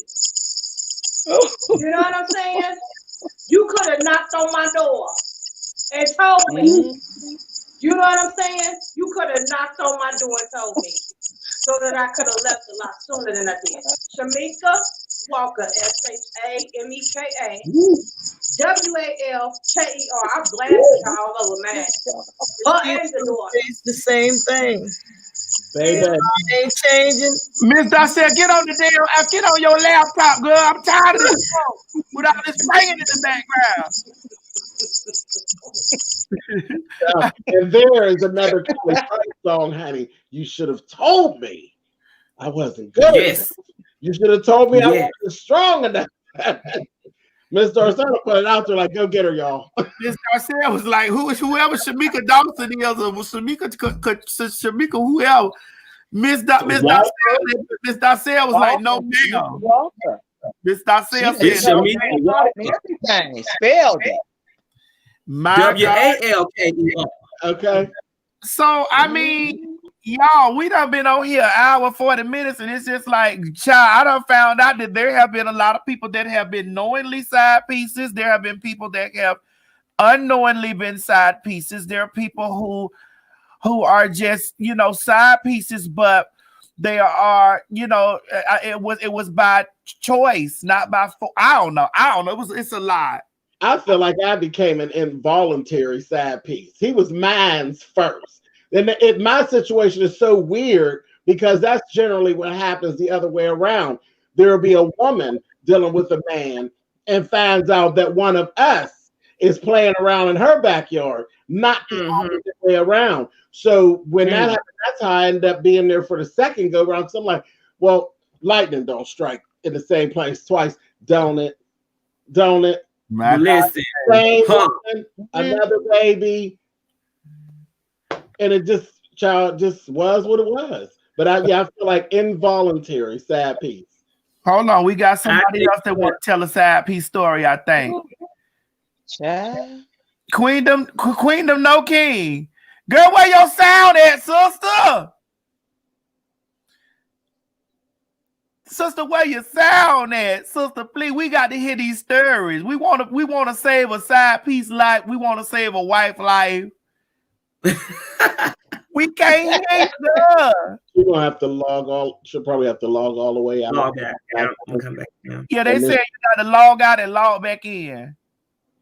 Okay, all right, baby.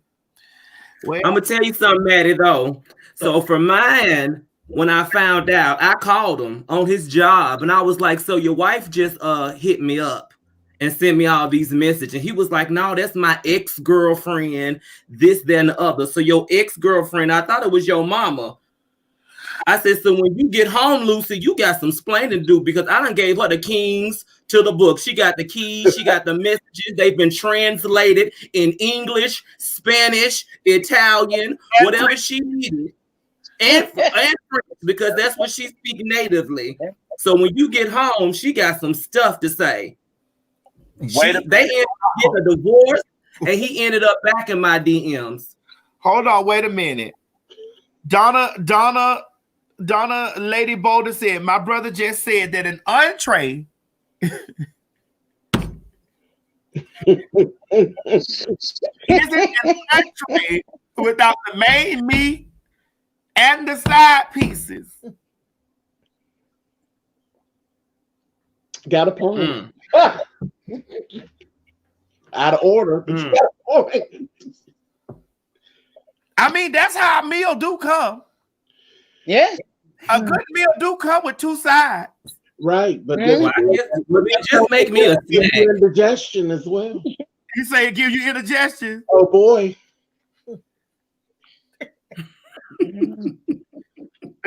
Regina D said that's nigga mentality. Hey, Regina D! Regina D! That's my Regina D. Listen, I wish Regina D would come on here, baby, because Regina D got some stories for the stories, baby. Y'all know Regina D be putting that makeup on my face, so we ain't seen Regina D because Regina D said she ain't nowhere near the corona. She ain't even risking none of it. You know. Now, Laura said this: why women got to be mad at the other woman when it's the man who is doing the dirt? These boys out here are crafty. I agree with that. Don't be fighting no other female for you don't know what he done told her. Hell, you know what he's telling you, and he ain't told you about her. Okay, and but even Here's where I think we go wrong, and this is just me being me playing devil's advocate before I get up and go pee. I think that where we go wrong is looking at each other, is looking at other human beings as property. Yeah. He mine, she mine, that's mine. I said it, Maddie. He was mine first. I said it and I meant it. He was mine first. And then she let me know. Marriage, they love each other. Yeah. Queen Libra said, I found out I was a side piece when I was a fiance and accidentally introduced myself to his wife at the prison. We both was going to see him together. These side piece stories is amazing. Hold on, Dion.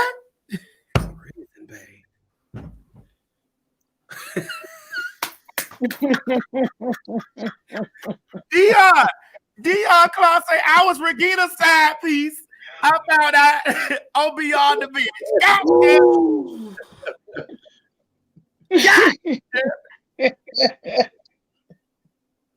God damn.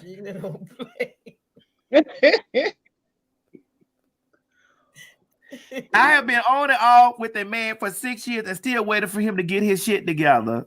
Ooh, Bailey, we got to let it go, Bailey. Trust me, girl, you ain't gonna wait for camera. Listen, Bailey, we got to let it go, Bailey. We got to get on up. We got to lead that there. I want to add Natasha on here because Natasha say, Natasha. Yes. You at least you went on and be honest and you said that the dick was good, Natasha. You said it was good. You said it was good. Was you willing? Yes.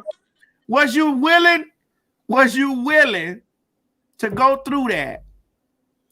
Like continuously. Did you let him go after that? Or how long after that before you let him go? Because I know you. Well, we broke up for like 8 months, and then he came back begging, and we had sex because I loved the muscles and the body. Because I knew it. I knew it. So yeah, because sometimes he would come over, and you know he would say, you know, you want to suck this thing, and it would be, you know, a wood. Too much. And he would press on me and all of that with it, so I gave in. Yeah. And then one time I was a dirty bee. I called, because that was before really cell phones. So I called the trans woman and let her hear me giving fellatio. Oh, so you went, okay, wait a minute. Wait a minute, Natasha. Wait a minute, Natasha. Hold on. Hold on, Natasha. Now, hold on. So you called a side piece and let her hear you. Yes, because remember, she called me first. She called my number first when he got back to New York 2 days later. And that's how I found out about her. So she had called a couple of times and he talked to her on my phone because he did stay there. So I got even and he was smoking a little weed. And so what I did was I called her. She said, hello. I said, listen to this girl. No, you didn't say girl. You said you didn't say girl. You said listen to this bitch, and you said what you did. Yes. And he was a mess.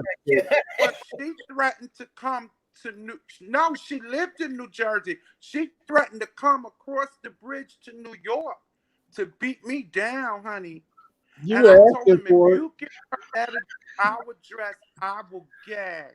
I'll never speak to you again. He's like, well, you shouldn't have done that. He was threatening to give her my address. I shouldn't have done that. So did he love? Okay. So did he love her, Natasha, or could it be possible that he loved you and her at the same time? Could a man love multiple women at the same time? I think so, because at the time he was living at my house, but he was still fooling around with her. But when she would send money or whatever, he would spend it with me. So I felt fair. But I wasn't fair because I was tired. But I just felt like I got to get even with this child and let her hear what's going on. So you picked up the phone and you dialed her. You was like, listen here, Sylvia, catch this bitch. Yes, I had the phones that, the wireless phones. So I slipped in the bathroom and said, listen to this bitch. And then I slipped the phone back in the bed with us and we carried on. And did you hit, was he saying, so after we finished, I got up and went to the bathroom, took the phone and said, now, did you hear that, bitch? And she said, coming across the bridge. New Jersey, she said, I've been through a lot. She said, I'm coming across that bridge and beat your ass. That's what she told you. You don't know where I live. So there. But he told her where you lived at. No, he didn't tell her. Mm-mm. That's why I thought I was in love and whatever, because he didn't tell her. And she would send stuff he would come home with stuff that she had given or bought for him. She would buy sneakers and stuff. And I felt bad because she was buying this stuff. So, but I wasn't, because he was still featuring her and went to her home. He went to her home in Melbourne, Florida, but she lived in New Jersey. This was an older child. Oh, she was older than you. Yeah, this was an older trans girl. So okay, she was older. She was giving him money. He was spending it with you. Yes. And he was living with you. Yes. Natasha, he was playing both of y'all, sister. Yes. Y'all had sponsorship. He was playing both of y'all. Y'all both was the side piece. You know he really had a husband in prison. Ain't he? Because I can guarantee you the story ended. Ain't he back in prison now? He retired. He's not in prison now. This was like 4 years ago. He's not in prison now. This was 4 years ago, girl. And he'll send me pictures talking about, do I miss this, And I'll text back, yes, I do. And so Natasha, you is whooped out of that, girl. Listen, you supposed to charm the snake. You don't supposed to let the snake charm you, sir. I couldn't help it. I love it. Hold on, Natasha. We gonna come back to you, girl, because this is interesting. Hold on. Baby, wait a minute. Queendom, you on now? Hey, man. Hopefully you got it together. Y'all hear me? You got it together? Yes. Hold on, before you talk, I want to say this. Hold on. Naomi said, hi, Maddie. I'm a 28-year-old homosexual, and I played the side piece to a 64-year-old DL man, and I told his whole wife that he had at home that he was sleeping around with me. Oh. Oh. Well, he's 64, girl. And his wife gonna be entitled to all the money, so she probably you probably just done messed up your whole benefit package, girl. That wasn't smart. Wait a minute, Keisha said, Keisha just said, wait, I'm not understanding Naomi because he's 64-year-old, girl. You should have drained him dry, took all his money. He did. And got a wife. Baby, you holding the secret. You should have been well taken care of, Naomi. Come on, Keisha. I know that's right. Baby, Keisha. Come on, Keisha. All right, Miss Keisha.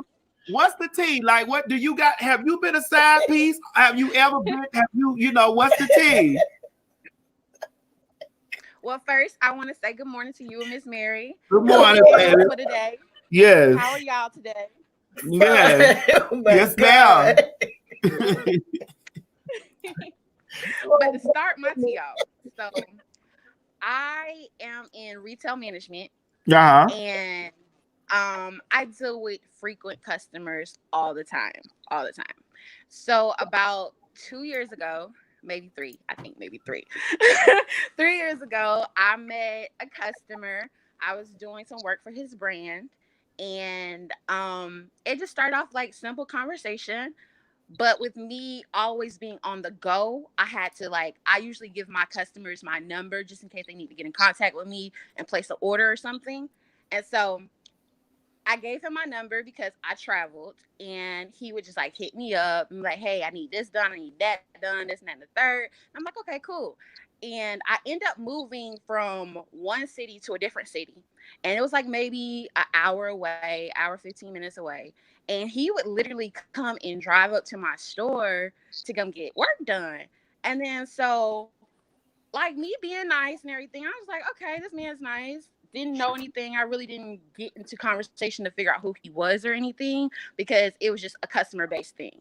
So finally, he just hits me up one day. He's like, hey, I'm in town.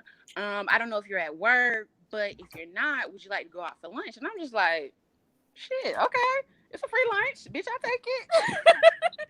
So we go out for lunch, we conversate, and then we just really started to connect. And so over time, we would meet up with each other. He'll come see me, I'll come see him, all this stuff. And then so out of nowhere, he gets in trouble. We were supposed to go to CIAA in North Carolina, and I end up not being able to go because of work. So as he's there, he gets in trouble and he gets arrested. And so I kind of left and lost contact after he got arrested. 2 months down the road, he comes back home and he comes to visit me, and he was like, I really want to be with you. All I could think about was you. I called you a couple times, but you ain't accept my calls. I don't know why you accept my calls. When, sir, I don't accept calls from inmates. I'm sorry, not me. Babe, I need to see you when I need to see you. So so when he came back and he found me. So I thought okay, maybe this man really, really is interested. So long story short, we start conversating, we get into a relationship. I was too focused on work, so I wasn't really trying to be sexually active with him like that because I was focused on work. I had just got an engagement, so I was really trying to figure out, was this the person for me before I got all down the line. So I made the worst mistake ever. It was during holiday season, and I hired this man to come and work in my store. Oh no. Come on. I knew it was somewhere. Listen, we were sifting through the potatoes and the onions. Get down to the meat. We need to know what just happened. Come on. We was going through the potatoes and onions. I want to get to the meat. Come on here. Come on here. We get to the meat now. Here we go. Here we go, y'all. Listen, y'all. Here we go. We getting down to the meat. Come on, girl. Slice up the piece of that roll. To the meat. So I hired this man to come work in my store. And, business is booming. We making money. It's all about them coins during fourth quarter. You got to get them coins, honey. So we making money. Everything's good. And then out of nowhere, he's just like, I really want to tell you something. I want to be straight up and honest with you. And I was like, okay, what's up? And he was like, so I'm getting ready to have a baby. And I was like, okay. You getting ready to have a baby, or you just found out you having a baby? Because at this point, I'm like, okay, nigga, we've been talking for 2-3 months. What's up? I need to know what's going on. And he was like, no, the person's getting ready to have a baby, and I just want to be straight up and honest with you. And I was like, okay. So at this point, I'm just like, okay, I know I ain't the one. I ain't got the attitude, and I don't got the personality. I'm a Scorpio, so I'm real selfish. So I know I ain't ready to be dealing with somebody else, a child, and their potential baby mama. That's just not me. Not me at all. So I kind of stepped back, I trimmed back, and then out of nowhere, he was like, well, when I was away, you were there for me. And he was like, I want you to be the godmother of my child. And I was like, no. No, ma'am. Oh my God. Okay. All right. So was the dick good enough for you to even contemplate on being the godmother? The godmother of his child. And I was like, excuse me? Does your baby mama even know about me? He was like, yeah, I done told her all about you and everything. And so me being me, I'm like, baby, I don't believe this. Then this girl had the nerve to come up to the place of employment, honey. The place of employment. Oh, he didn't get And she was fired. like, well, Right. he told me that you wanted Hold to be on, the god. Queen. Hold on, Queen, hold on. Trey Jure made a valid point. She said, oh, he didn't get fired. Right. You supposed to fire that Right. nigga. Fired. You supposed to fire that nigga. That nigga supposed to know every benefit that he had. Absolutely. I won't be the godmother, but I'll be the one to sign your unemployment denial. Denial. So okay, go home, because I want to know. I want to know who came up to the job. The baby mama came to the job. The baby mama came to the job. Yes, she did. She came to the job, and well, I heard you want to be the godmother of our child, and I was like, no, baby, your man's. He wanted me to be the godmother. So what's up? Because now you done came to my shit. So what's up? Conversation. What's up? And so she was like, well, I don't have any problem with it. I just want to meet the person that's going to potentially be around my child. And I was like, honey, I'm not even that type of person. I was like, if you want your child to come around, she can come around. That's that, whatever. I said, if you don't, oh well, I'm still going to move forward. And so he end up like cutting her off completely. He takes care of his child. But it's Are like y'all together? He wanted to pursue that relationship. Are with y'all me. together? Like, Are y'all together? He wanted it. No, they're not together anymore. Are y'all together? Are you and him together? No, we're not together because it's just I know I'm not ready to be somebody's stepmama. I'm too into myself right now. Well, girl, do you get the dick every now and then? Do you? But I'm worried about me. Sister, do you get the dick ever so often? Do I what? Do you get the dick ever so often? You know, every third Thursday. I mean, hold on, I gotta pee. Hold on, I gotta pee. Let me add Craig to the situation. Craig done finally woke up out of his stupor that he was in. Honey, I got to run up here and pee. Craig, look at the damn screen. Where you at, Queen? Here he go on here silent. Girl. This why I can't. Probably I run. And he go over here silent. Look, oh, I gotta pee. Golly, hold on. I tried to add the whole, and the whole stuff acting up. I gotta pee. Y'all hold the fort down. Hold the fort down. Let me pee. Oh, y'all know the blood pressure been running through you. Girl, she's still getting the dick. She's still getting the dick now. She don't want to tell y'all the truth. It was just a she's still getting the dick. She's still getting the. Well, how long was it before you how long before you all actually separated? This happened maybe 2 years ago because I ended up moving to Atlanta. At the time, we were in Baltimore, where I was from.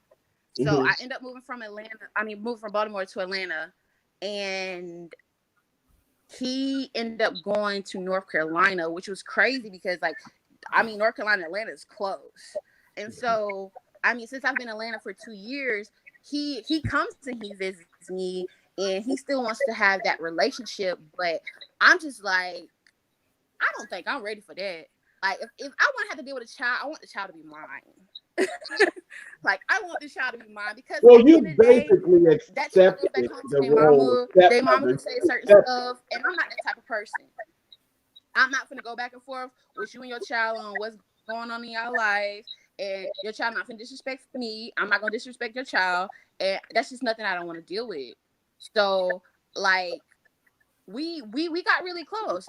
He was like one of my best friends.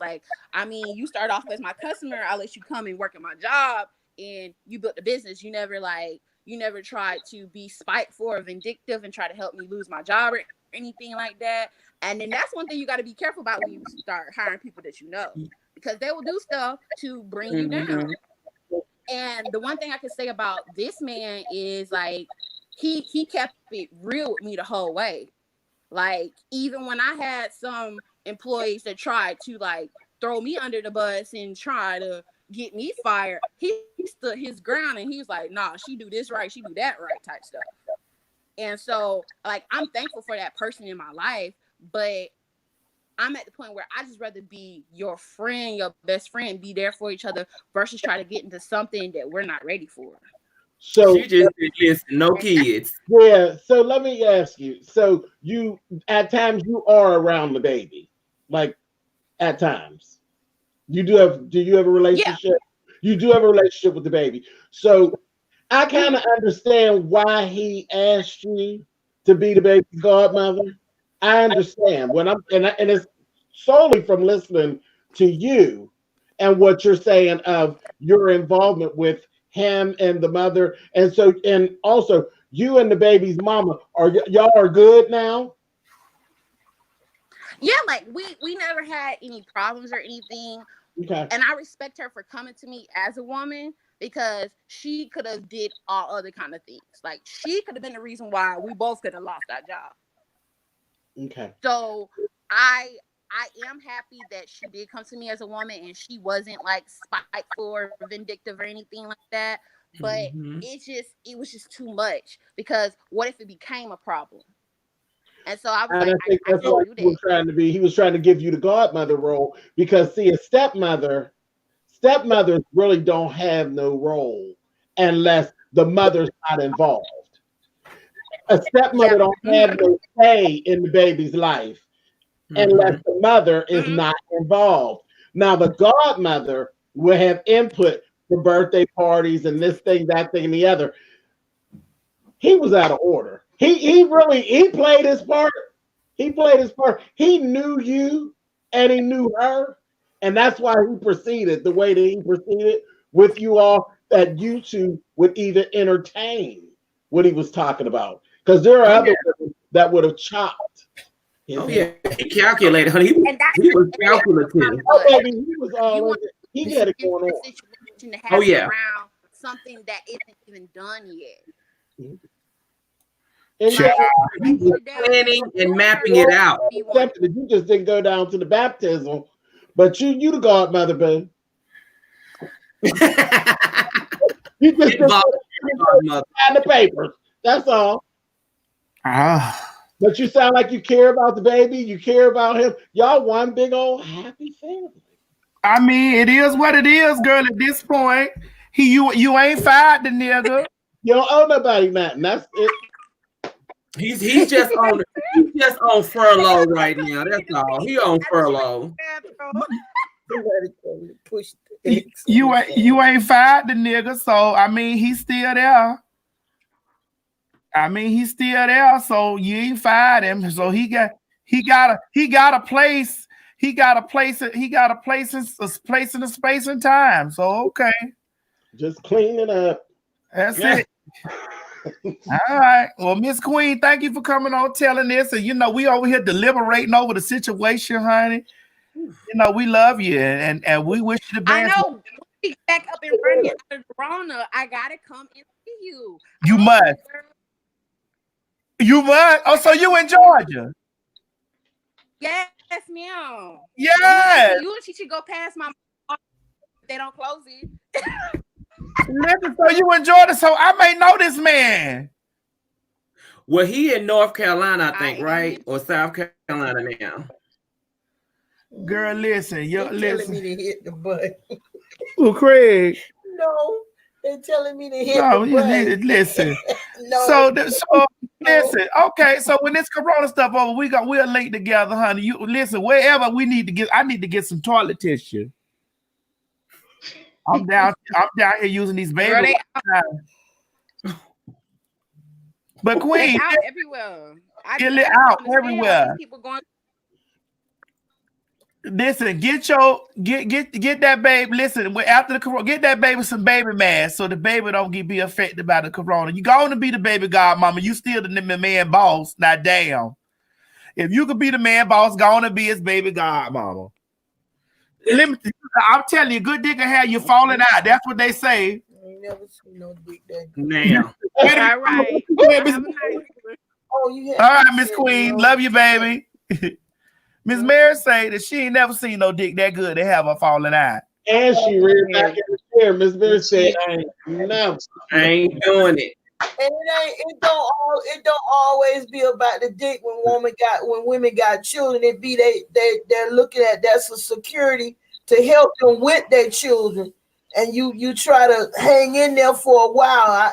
It ain't all about good dick. It's about making sure you're able to take care of your children. You looking at it like a business perspective. I'm not trying to liquidate all these assets right now.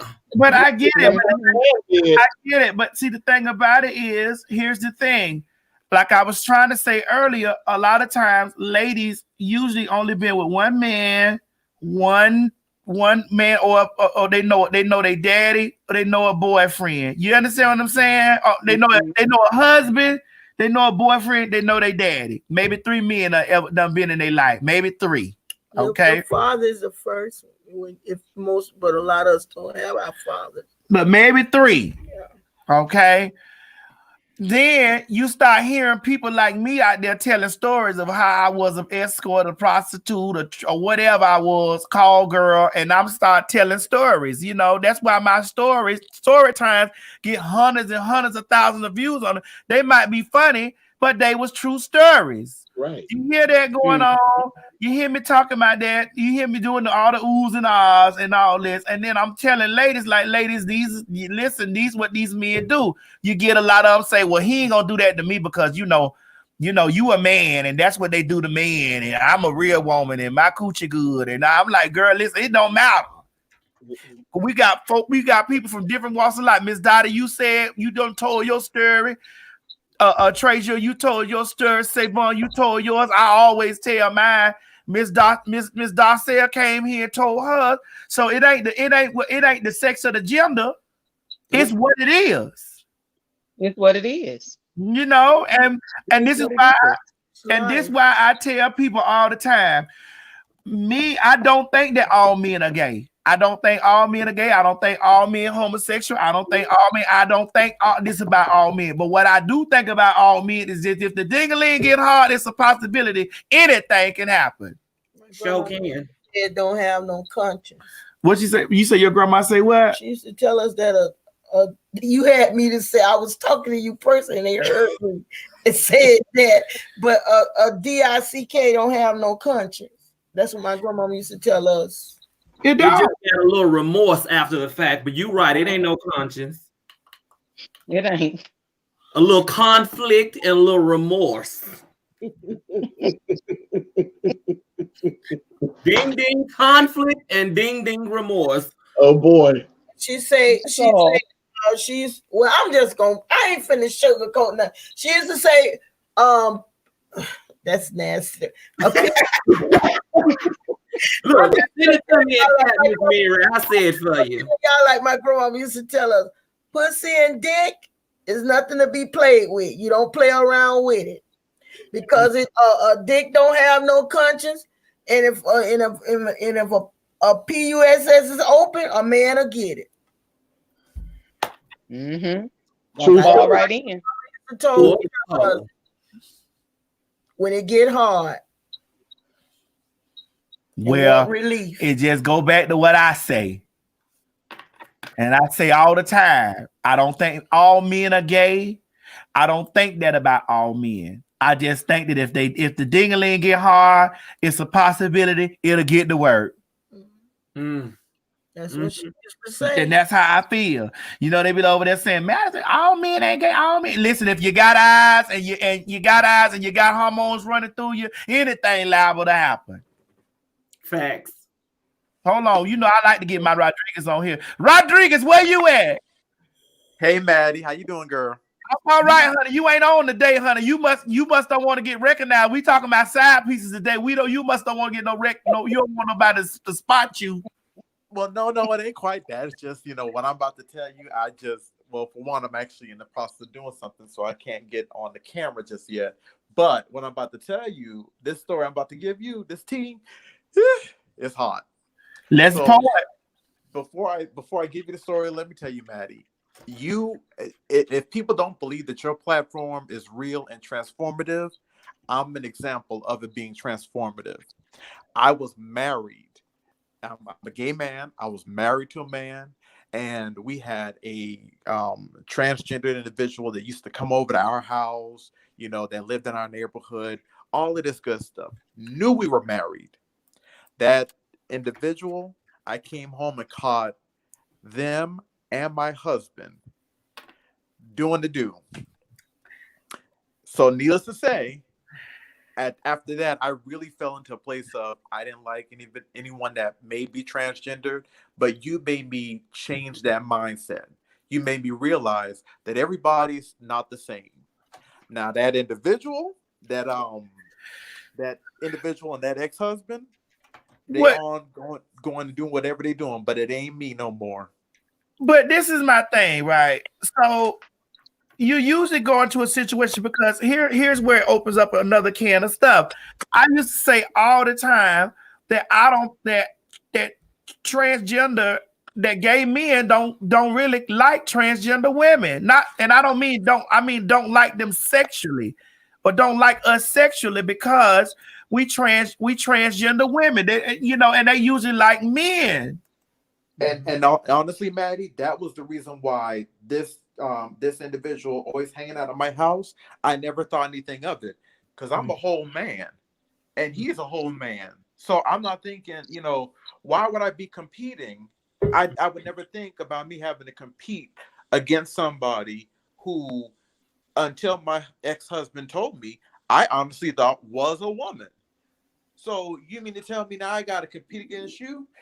But that's the thing. It wasn't about me having to compete against them. It's just like how you say, if a dick get hard or a pussy get wet, it ain't got no conscience. And that seems to be the situation there. You was married to a whole man that didn't look nothing like what you was out there cheating with, but you cheated. So that tells me it's not about what you see. It's just the fact that your ding got hard. That's what my grandmama said. Excuse my hairy armpits, but this is why when I be out there talking to people and I talk about how my confidence level is set up, I learned to have the confidence that I got because of men. I used to be the ugliest thing on the corner.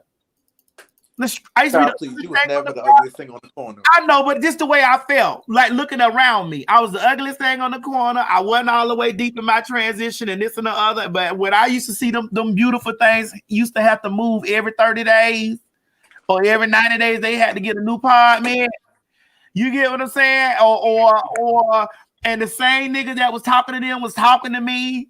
And when I see people talking about fat chicks and how fat chicks this and then they catch that nigga with a fat chick, it's like, dog, your confidence level got to be this way in a space, because you can't. I don't see no living human being. I don't see no other woman. I don't see no other man. I don't see no other trans woman. I don't see it, because at the end of the day, when it comes down to attraction, you don't know what a person is looking at that's attracted. You have no idea what a person is, when they attracted to whatever it is they attracted to. You don't know. Just like this situation. Like Craig. Craig, turn that thing down. Just like last night, y'all watched the show, Craig walked in that room. And that boy G came in there, and G came in there and said he came in there specifically for Craig. Oh, did. Ooh. G walked in the room. Oh, yeah. Specifically for Craig. Sometimes a man can spot a paymaster. You get what I'm saying? And listen, DJ thinkers, thought leaders, progressives, and dreamers. Listen, I'm just waking up. Okay. Well, Craig, hey boy, hey. Hey boy, hey. Now listen, I'm gonna need a little moment to tell my story like Queendom Come told her story. Because you always tell people that I stole that lady's wife while she was fighting over in Iraq. And you know, I done wrote a whole book about it. There she go, y'all. This why I had to put her at the end. I had to put this whole to the end because here she go. She coming here. Listen, listen. This is the second cookbook. This is volume 2. But what happened was I was promoting my first book, and I told part of the story the other day we were talking. It was on Blackgate Chat, and my profile was the opening of the first book. And he started reading it. He messaged me and was like, "Oh, I'm reading your story." Come to find out, when we started talking, he was just in the first year of his first marriage. He was only 11 months in. He had been in a 10-year relationship with a man before he met the wife. So when he and the wife were engaged, it was his fiance, he was still fucking men. He was still getting fucked. He was still dating men. He was working abroad on a military base. He didn't work for the military. He was a contractor, and he worked on a military base. He was in Iraq. He was in Afghanistan, all those places. His wife was back in the States. She was living back in the States, but he was just carrying on, right? They get married. He meets me and loses his mind. No. Okay, no. But we met on this chat line. Listen, I lose my mind too the way you eat booty. He meets me on this chat line. I'm promoting the first book, and we start talking every single day on Skype because they're 8 hours ahead in Dubai. So it was nighttime there. It was morning time for me. By the time the day went on, it was time for him to go to bed. It was time for me to get up. So this went on for 6 months straight. He ended up flying to the States. I was living back home in Maryland at the time. He flew home. He came home for a 2-week vacation. He went back to Texas where they were living at the time. In the book, I said they were living in Florida because I was trying to, switch it up. He went to Florida. He had her thinking that he had to go back to the Middle East. Well, in actuality, he flew to Maryland 3 days early. We hung out in DC. He had never spent time in DC. We hung out in DC. And then I flew back to Dubai with him. And he bought the flight. He did everything. He took care of everything. And I was there for a week. And it was in Dubai. We were walking on the beach. And he said to me, because the thing was, because there is a different perspective. What I will tell you is all men that are quote unquote DL are not really, it's not always about deception. Some of them are really caught up in these complicated relationships because they're trying to satisfy their family. Because he had come out when he was 18. His entire family knew he was gay, but they participated in this lie. They participated in the marriage. His sisters were the bridesmaids, like some of his best friends who were gay were in the wedding. Everybody knew this quote unquote quote secret except the woman. And the reality is his mom even knew, but he was trying to satisfy his mom. So he ended up getting married to her. And then when we met, the thing was those whole 6 months that we were talking on Skype, he kept saying to me, God, if I had met you before I got married, I don't think I could have gotten married. He said, I'm really conflicted. And he said, I really feel like I made a mistake. But at that point, he didn't know how to turn the wheels backwards. And so here we are 6 months in, walking on the beach in Dubai. And he kept saying to me, if this connection is the same when we meet in person, I'm going to tell her. We're in Dubai. He said to me, I have to tell her. So then it became this complicated thing between us when he was going to tell her. And I had parameters. I said, listen, I don't have to know her to respect her. And just because I don't know her doesn't mean I can't respect her. I said, so you have to tell her by this particular day, because at this point we have been talking online for 6 months, every single day on Skype. And then we had already met in person. He had been to Maryland twice. I went to Dubai, spent that week, and then he flew back for the holidays, spent more time with me in Maryland. This time he came to me first, then he went to her. And then I said to him, you have to tell her. And then he just missed that mark, that deadline that we had set. And I said to him, I have to go. I have to cut this off. I cut it off. I blocked his phone. I cut everything off. And what ended up happening was I knew that he was being genuine, quote unquote, because he ended up telling his sister about me. He told his brother about me. None of them knew about me. He ended up telling them. I ended up talking to his brother. His brother called me because remember, I blocked him on everything. His brother called me and said, listen, my brother just told me what happened. And I feel bad for both of you. He said, we knew my brother was gay. We knew that at 18. I don't know why he got married. And so there was the story, you know what I mean? But at the time, I didn't know I was going to end up writing it in a book. But if I had not had that experience, I would not have been able to speak to and for men who are in those very complicated kind of relationships. Because my first book is about being gay. But this book really, because I can't even begin to tell you how many men have reached out to me, men who are married, who have said, I'm in a relationship right now. I've been married for 25 years.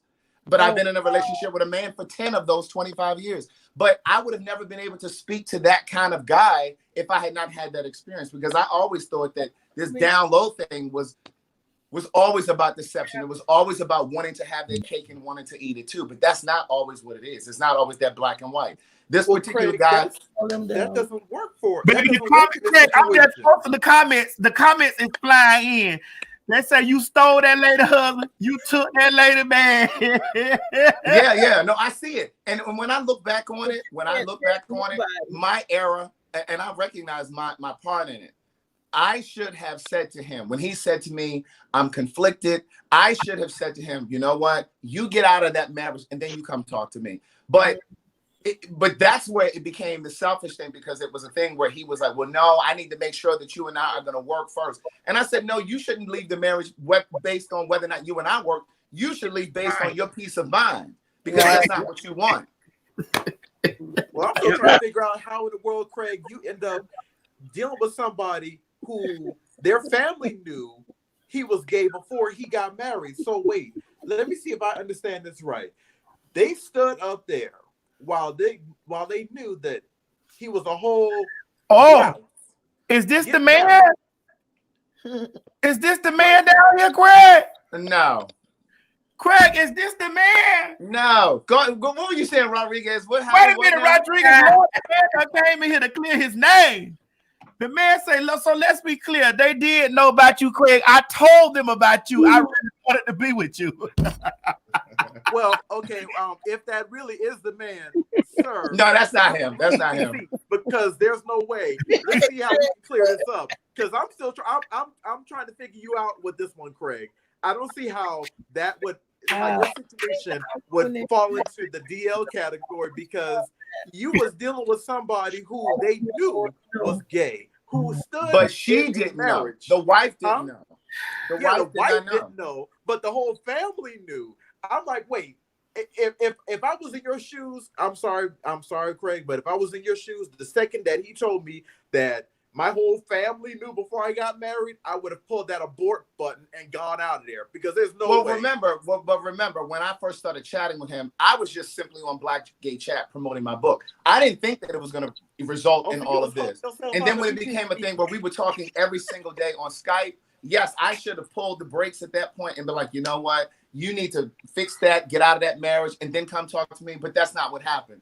But what I will tell you is, his family participated in this whole thing, and that speaks to the Black family wanting to create this narrative that sexuality is just a choice. Oh, just decide to be with a woman, just be with her, you know. And they wanted to believe so desperately that he was cured or he had been delivered, Donnie McClurkin and all these other people, that they went along with it.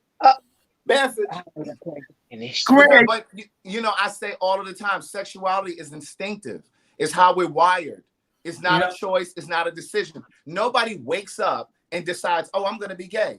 Now, people do wake up and decide to live their truth, but nobody wakes up and decides, oh, I'm gay. I'm going to be gay. Yeah. So, Craig, some people do. Some people do wake up and say they decide they want to be gay because it's no. I disagree. People wake up and decide that they're going to live their truth, but nobody wakes up and decies that they're going to be gay. So, Craig, you're not going to address this man down here saying, so let's be clear. They did know about you, Craig. I told you. I don't know who that is. I don't know who that is. Well, Craig just be pulling them. They just drop in, damn it, like out of parachutes and planes and shit. Oh my God, Craig! But also we got to speak about women who do know that these men are gay and they participate in the charade. Message, because there are women that know about that, Lord Jesus, and they go along with it. Can I ask Miss Mary want to ask a question? Can I ask you, is that called a down low man when they married 25 years and they, what you call him? Sneaky. That's DL for sure.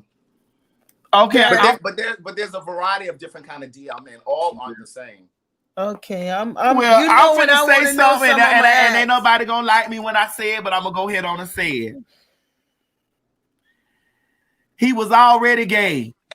Because any man that go after a man with muscles, a beard, a gym membership, push up, sit up, squats, legs strong, strong, arms strong, mustache and beard.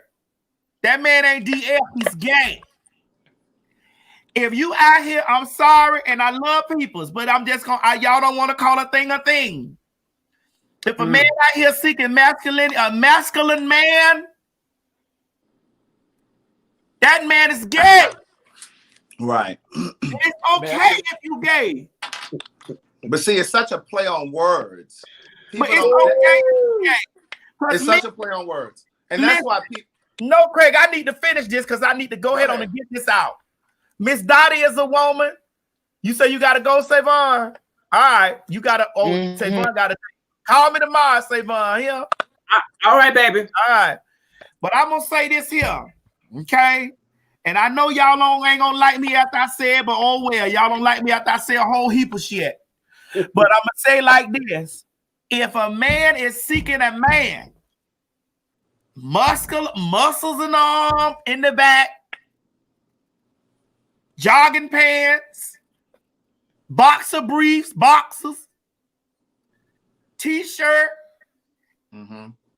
However a man present himself, he is gay. Yes, indeed. And it's okay for you to be gay.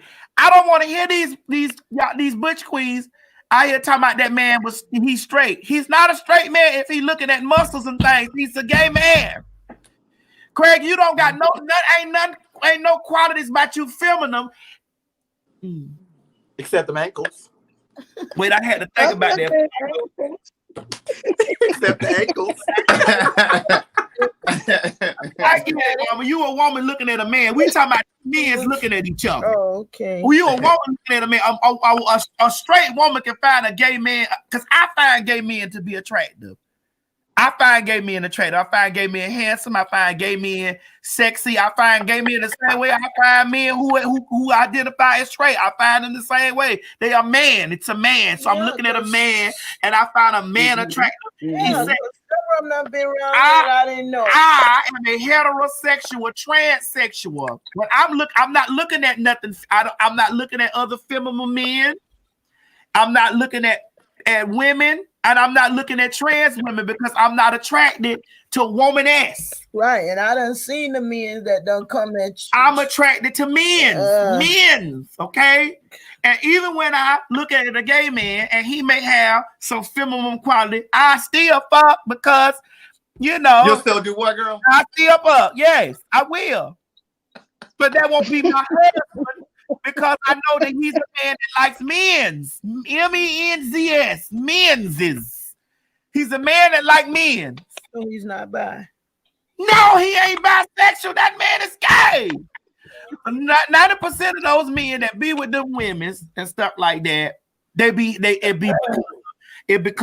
because of the biblical thing on their back.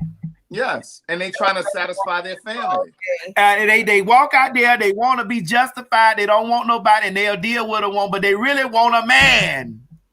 They want to be with a man. Can I say this though? Yes, ma'am, Miss Dottie. I just want to say this about what Craig said about the black family. We can't speak about every black family because my black family wouldn't have bought that shit. Absolutely. My black family. Yeah. Would have said, my nigga, you came out gay when you was 18. Right. So you're not gonna turn around and marry this woman, and we know what's up. I'm from Detroit. I'm from Detroit. So my black family is not gonna stand there and let my brother get married. That me and my sisters, I know. Oh my God, we would have drugged my brother down through there. We would have drugged my brother through there. And when I say black we would family, not have let that every go black on. family. Right. And when I say black family, I don't mean every black family. I just mean the institution, the unit. You know, Yeah. because you know what I'm I saying? understand that, but Yeah. That couldn't. I don't know how his family let that happen. I didn't either. And I that was know, one of the I conversations know that we me used to as have. a mother, I wouldn't if he said that they came out at 18. That's what you Yeah. said, Craig. Let me tell you. He sat them down in the living room and told them he was gay, but his mom was so stressed out, her hair fell out. He saw this reaction. And this is a family from the Bible Belt. I'm not gonna go into a specific city. Okay. But from the Bible Belt.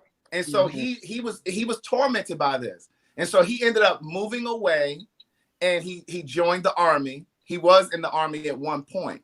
And then that's when he got into the 10-year relationship. He got into this 10-year relationship because he joined the army, but then the guy told him, listen, if you go away for 6 months, I'm not going to be here. So he got out. He called his family and said, Ma, I need you to tell them I'm gay. This is before Don't Ask, Don't Tell. And he said, I need you to get me out. So she ended up getting him out of the military. He ended up getting into this 10-year relationship with a man. When that relationship ended, he got this job overseas as a contractor.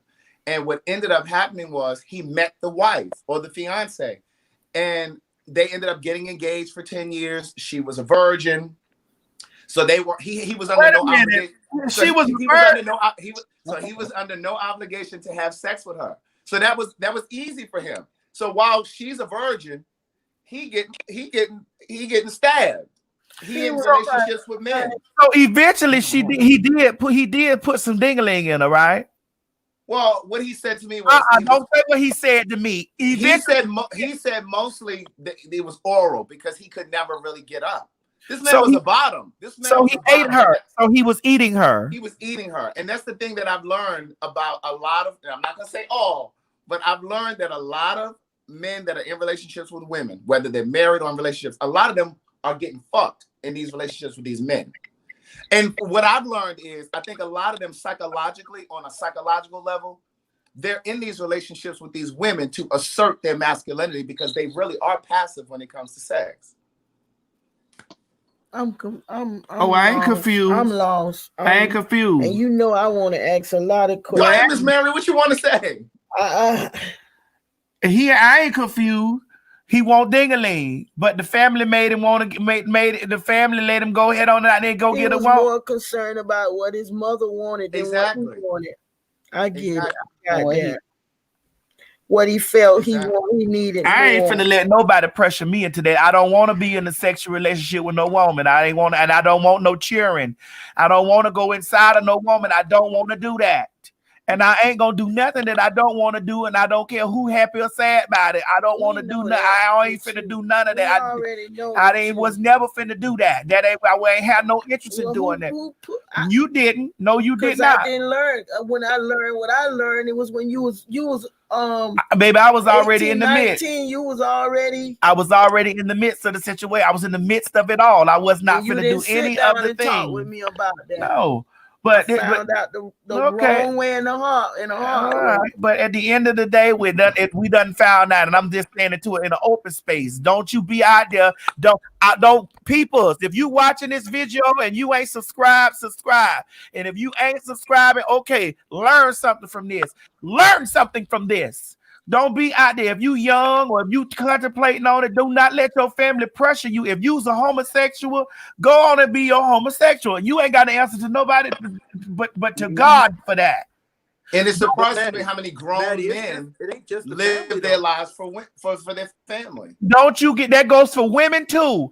Don't you be out there with this stuff in your mouth, effing up your life, going through your life in a miserable state, and then somewhere at the end, getting to a ledge and having to jump, messing up somebody else's life, giving these people 137 kids when you know you want 137 kids in your butt. Don't be out here messing up your life like that. But Maddie, it just ain't the family that's causing it. Sometimes it's we in the community also doing that. Because I mean, this, sometimes it still kind of catches me off guard, and I have to remind myself of this. But then, and Craig, tell me if I'm right on this. Mm-hmm. There are people out there that are very masculine, but sexually, they want to fill the role of a bottom. And then there's some people out there that are very feminine that want to be tops.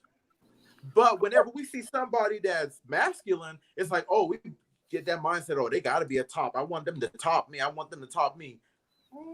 That's not always what they're into. Well, see, I'm just learning stuff. I'm learning things about top and bottom. And I have seen some of them look very masculine.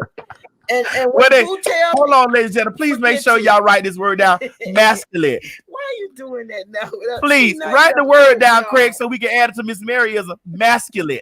Now, how is it spelled? With an E-N-T or I-N-T? We're going to spell it the way it's sounds. Me off what I was trying to no, my mama Miss Mary, you say you learned about tops and bottoms, and you see men that are very masculine and what? Yes, and Boo would be telling, I say, okay, there have been when I done been around Boo, and I done seen some of them, and they got the gold, they look very hard, like, I mean, those thuggish boys. Okay, ladies and gentlemen, thud. They are thuds. T-U-H-D thuds. Okay, go ahead. Why do you keep doing that? Go ahead. But anyway, and Boo would say, Mama, what's wrong with you? Can't you see that boy gay? And I'm like, you gotta be kidding me. But like what he's saying is that some of them look so feminine and then they're not gay. Who feminine and not gay? I done seen some that act very feminine and they're not gay, Boo. They just have ways like they just have what they do, Miss Mary. I don't do that because I ain't like that. I didn't like what I used to. Cause I tell people don't do that. Just come on out with the word. But see, this goes back to what me and Madison talk about all the time. You can't always tell by certain things because they're culturally. I'm telling you, Craig. Because Caribbean men are sometimes effeminate, listen, right? And so it's not always about that. And some of the ones that I done seen come at Boo, see, this is why I like to sit and talk to my child and ask questions. And when we all together, I ask y'all questions because I ain't gonna be wondering. I'm gonna know. God knows you asked me some questions. Oh yes. Because you was one of the ones that she was confused. She was like, that handsome old man. How's that old man? She did not say old man. You always be in a mess. How's that man? That 80-year-old man gay? just like me and Boo, even sometime when me and Boo done been out and stuff, but Boo, this like the conversation we had at the table when you were saying, Mama, I didn't really leave. Like it wasn't to abandon you, it was to go and find myself or what I myself. Yes. Yeah. So I get that little Richard wig you sitting over there under. Huh? Yes, ma'am. This is my bird. This is the bird's nest. Miss Mary. Yes. We're gonna have to get together, get that wig out of that house. Boo thought I did the other day. Yeah, I went in there searching for my wig. Because mind you, y'all know I ain't had this wig on in a while. I went searching for this wig. I was like, I can't find this wig. This gonna be, I see the look, but I know what it is now because I kept looking. I said this gonna be my Maddie in the morning wig, and I can't find. Oh, girl, no. You can listen. I can easily get up and throw this hair on and give Dagger Bagger. But listen, I'm not trying to be funny. I'm not trying to be funny. But when I have a question, I'm gonna ask y'all, and I hope y'all don't get offended because I don't mean it in a offensive way. But, okay, now if you want to meet, why you gonna go get the coaching? But that's why I say is they buy if they want cool. Well, Mama, here it is. I don't think this is where we get things confused. We get sexual experiences and sexual acts confused with sexual identity. Mm-hmm. You know what I'm saying? Just like no matter how much, if I go out right now and I have sexual relations with 5 women, my soul attraction is to men. Mm-hmm. That's my soul. That is my rooted, deep, grass-rooted attraction is to men. Mm-hmm. I like men. I like men. Now, and even if you see me messing around with a feminine man, I may not be happy in that situation because I, T.S. Madison, am not attracted to femininity. Period. Okay. I may find a feminine man attractive because he might have a little masculine move or he might have a little something. And at the end of the day, he still got a ding-a-ling, and I do like ding-a-ling. Okay. The feminine, the feminine man is the one that do all the twitching and the moving and the. No, And mama. necessarily. Femininity. I'm asking y'all. I'm not. Please don't. No, okay. please, So you're 'cause- getting femininity confused with flamboyant. Okay.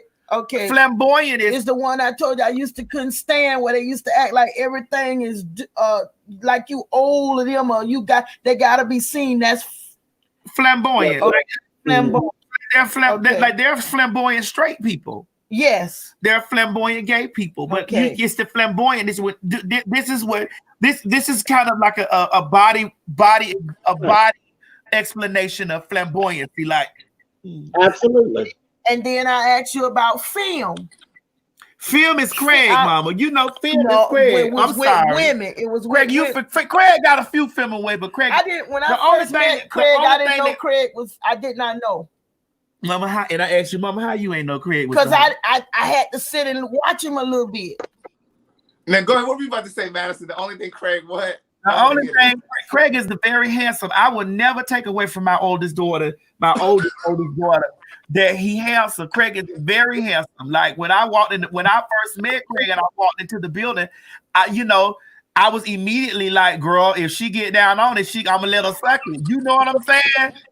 And I did. Those are my first thoughts. When I say, listen, when I walked, told me that me and Craig was. I said, me and Craig I was over Craig's house and the man hit us both up. And I said, listen, while the man hit y'all was about to get busy. Craig hit the man, Craig hit me, the man hit Craig, the man hit me. And I told Craig, hell, we could have sat next to each other. We could have both got our dicks talking. That's what I do. And I said the other day, I leaned over, kissed him a little. Hey, B. I remember when I first seen one of Boo's dates. When I first I'd have kissed Craig in the mouth a little bit. You didn't even finish your thought. Oh my God. I remember when I seen one of Boo's dates. One of Boo's dates that Boo was actually going out. They was going out and dressing up and going out. I mean, my God, when I tell you the body, oh my God, he was, oh my God. You're talking about a man I was dating. Yes. And I looked at Boo and I say, and I had so many questions for Boo, and I said, Boo said, Mama, I keep telling y'all as women, stop looking at talking about how they gonna look or what they look for. He sees a woman. And then when I stood back and I look and I say, you're right. Because you was very when y'all went out, you was very attractive. You was dressed very attractive, and whoever was walking by wouldn't have known nothing. Because the guy was built to the. I'm passable. I'm not gonna sit up here and act like, and I'm not gonna. Sometimes y'all look better than us as women. I hate to say that, but it's the truth. I mean, Mama, it's the truth. But we learn how to be women from women, right? So that's just what it is. I didn't know you was watching me because I never went out the door all kind of way. But we carry myself correct and all kind of way. I didn't know you was watching me. And we learn how to be women from women. So women are the blueprint. So there's no competition in this situation, and I'm not competing with nobody, no trans, no man, no woman, no nothing. I go out and get what belongs to me. And my thing is when I am passable, and like if people do try to be like, oh, that's my shoulders big, you look like a man. You just, but I'm there's like, girl, some big women. There's some women you done. There's some women you done been around. When I ask you, you tell me, Mama, what's wrong with you? That's a real woman. I say, you got to be kidding me. That one look trans. Haven't I? When I listen, y'all, since being around my child, I have learned things that I need wait a minute, to know hold on. Tommy, I'm sorry. What we say, let's not stretch this too much, baby. I don't know if we're joking or if we're weird, so I'm not going to take it as anything. I'm just going to say this.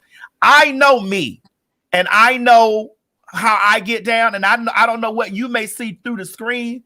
The same thing that I told Candy Burris when we was on Candy Coated Night, and she was like, well, I could tell you is what you is. And I'm saying, well, you done saw me naked. So you done saw me naked. You done went on bigdbitch.com and you done saw the ding-a-ling hanging and this and other or whatever.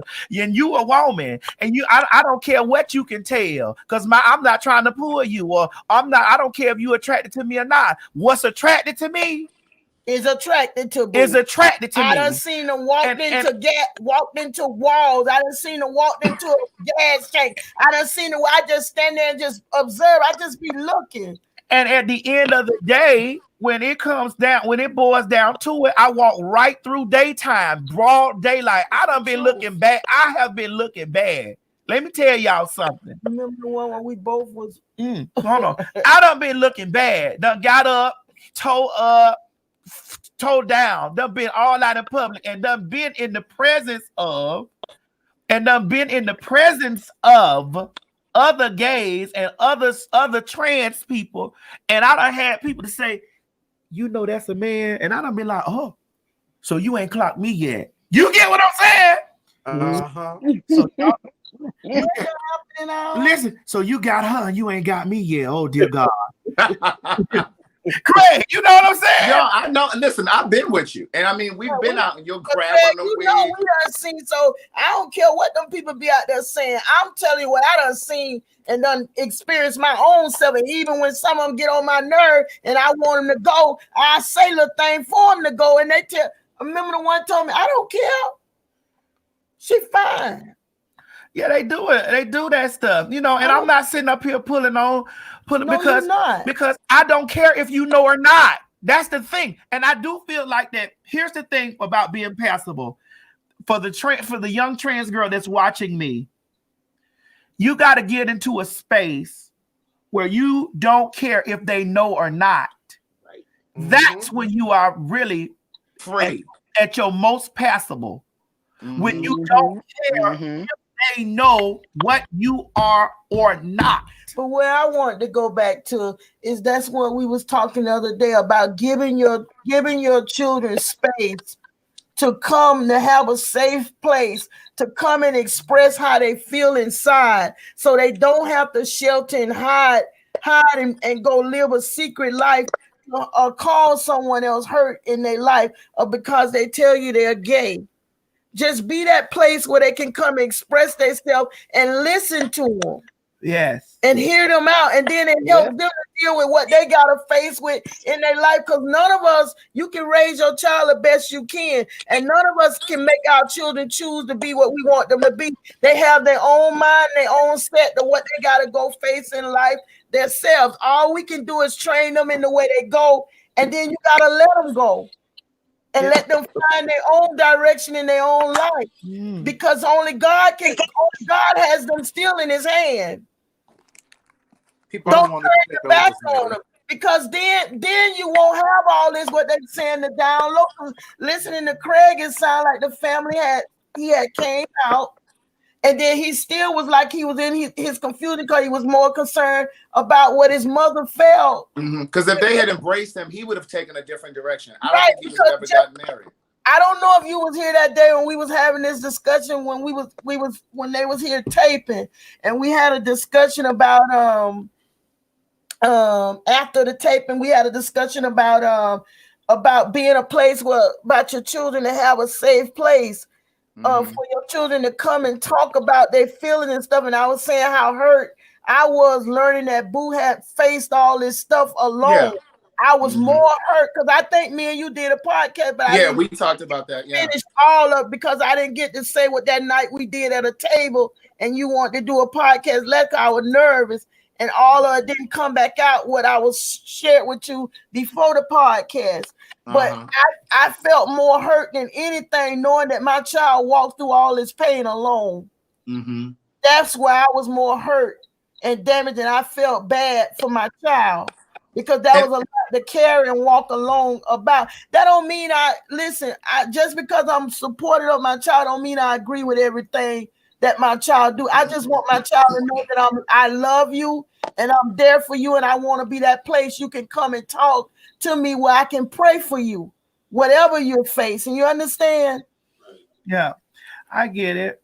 So that's why I was asking the question, because he felt like he didn't have a place to go, and then he went on to marry the girl. And is he still with the lady? No. Because she ended up contacting me, but she messaged me, but I never responded. Who, the woman or the man? The woman. Yes, the woman. I would have windmilled you into a corner, Craig.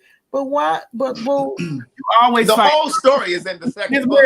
One thing for certain, two things. Look at her trying to. You always fight the other woman, especially the other woman got a beard. But you know what? I wanted to say something. Miss Mary said something really important earlier, and you were saying that oftentimes people, when they're LGBTQ, they go through this isolation period where they're by themselves and they separate themselves from their family because they're trying to find themselves. Right. That is so true. Abandoned. I felt right. Boo abandoned me and Boo, and when we had this, and Boo said, "Mama, I never know you felt that way. I just was going about to find who I was and what I needed to do for me. It wasn't nothing about you. I didn't know I made you feel abandoned." But that's what I felt, because me and my children had a relationship. I had a relationship that I'm always talking to my children. Even people that come and told me, when the nasty people who I guess they're jealous of what I want to say, if you were so close to your children, how come you didn't know your child was gay? But when but what I was going to say too, Miss Mary, was I went through an isolation period, and a lot of us go through this isolation period. Like, I went through this period where I was separating myself from my family and from my straight life, from like my straight friends and people that I went to school with, because I was trying to find this new me. That's and what I went through this period where I was going to the clubs by myself. Like, again, I'm from Baltimore, so I was driving over to DC, and I didn't do any of this stuff until I was in college, and I never went to any gay clubs like in Virginia. I went to Hampton. I never went to any gay clubs down there, because I was afraid of running into somebody from school. So I would wait until I was, in Maryland for the weekend or for Christmas break, and I would drive over to DC. But it was this period where you're just trying to find, because you don't think you can share this with anybody. Right. And so I was going to the club at 3-4 o'clock in the morning, driving back home. And when I tell you, there were so many times that I used to think, what would happen if something happened to me on this highway? Like, how would I explain this away? How would I explain why I was in DC at 4 o'clock in the morning? Yeah, well, that's how I just found out a little more things as we were sitting discussing, me, Chi, Oliver, and Boo, and we found out a little more stuff, because we talked about, we didn't really talk about a lot of things. Like I told Boo, there was a time when Boo shared after me finding out about Boo. There was a time that was in Darlene's room. I don't know if you remember me, Darlene, and you. Mm-hmm. And you was crying, and we all was in the room crying, and that's when I felt my child heart. And I get full. I hope I can hold back my tears, because it's still touching to me. And then I looked, and I had to step out of myself and say, "Oh my God, look what my child faced all by himself, to face all this pain and stuff, and trying to hide it from me and the family." My God, that's a lot to carry on one person. So when you don't feel like you have that support from your family, and you're going through this isolation period, that's how a lot of times these young gays end up on these sex hotlines and shit with these old men, because they looking for that love that they didn't get from their family. Right. Some done shared with me about even they done got raped and stuff, where their family have thrown them out. They didn't feel they had no place to go, and they went into, and that's when y'all was explaining to me about, when I say, well, why these the gay people over here act like this, and these over here act like this, and y'all explain that to me too, because they be raised by other gay parents, right? Right, and that's what y'all explained to me. Mm-hmm. Because I can tell the difference. I can tell the ones who've been raised right, and I can tell the ones who ain't had no training, without them even saying, "Excuse, Miss Mary, I respect you," and all that. They don't even have to say that. I can already see it in them. I can't explain it, but I just can pick it up, and I can say, "Well, wow, this one carry on like that, like the world owe them everything." And that's why I think that some people had a problem with some of the gay people, is because they walked around like everybody owed them something, or that they have to be recognized, And Now, Boo, explain to me that means flamboyant. Flamboyant. Thank you, Tommy. I that's why I didn't go off. I didn't know because sometimes the comments are moving so fast. Thank you. I love you too, baby. Yeah. You know, I just was because sometimes people come through and they be like, because they do like to say, "Oh, well, I could tell what you is," and I'm like, okay, I'm okay with that. Like, well, I'm here to tell y'all from my own thank experience. you, Tommy. No, I love they you can't. back.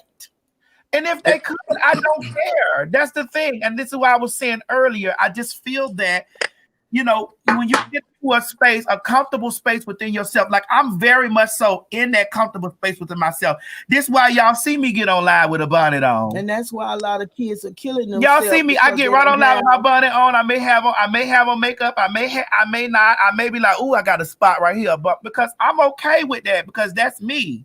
You know what I'm saying? And at the end of the day, now I'm not gonna step out like that. You ain't gonna catch me in the street like that unless you catch me in the grocery store or the Dollar General, which I still start shopping the Dollar General, the Family Dollar, the Dollar Tree. You might catch me in this hair. You might. I love Dollar General. You might catch me in these spaces, but when you catch me out, like going to where I need to go, of course I'm a whoop up. But I'm comfortable. I'm in a comfortable space. I'm very comfortable. I'm all right. The only thing that I want more of, I want more. What does this mean? This I don't know, Mama. I'm comfortable.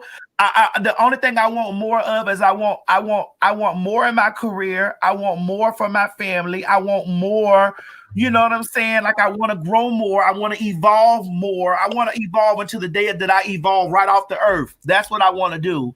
And I'm comfortable. And like you can't insult me by saying I'm unattractive, because that don't insult me. Or you can't insult me by saying, oh, well, you fat. That don't insult me. You can't insult me by saying, oh, I can tell what you. That's not, because people like to use those as what do you call them, Craig?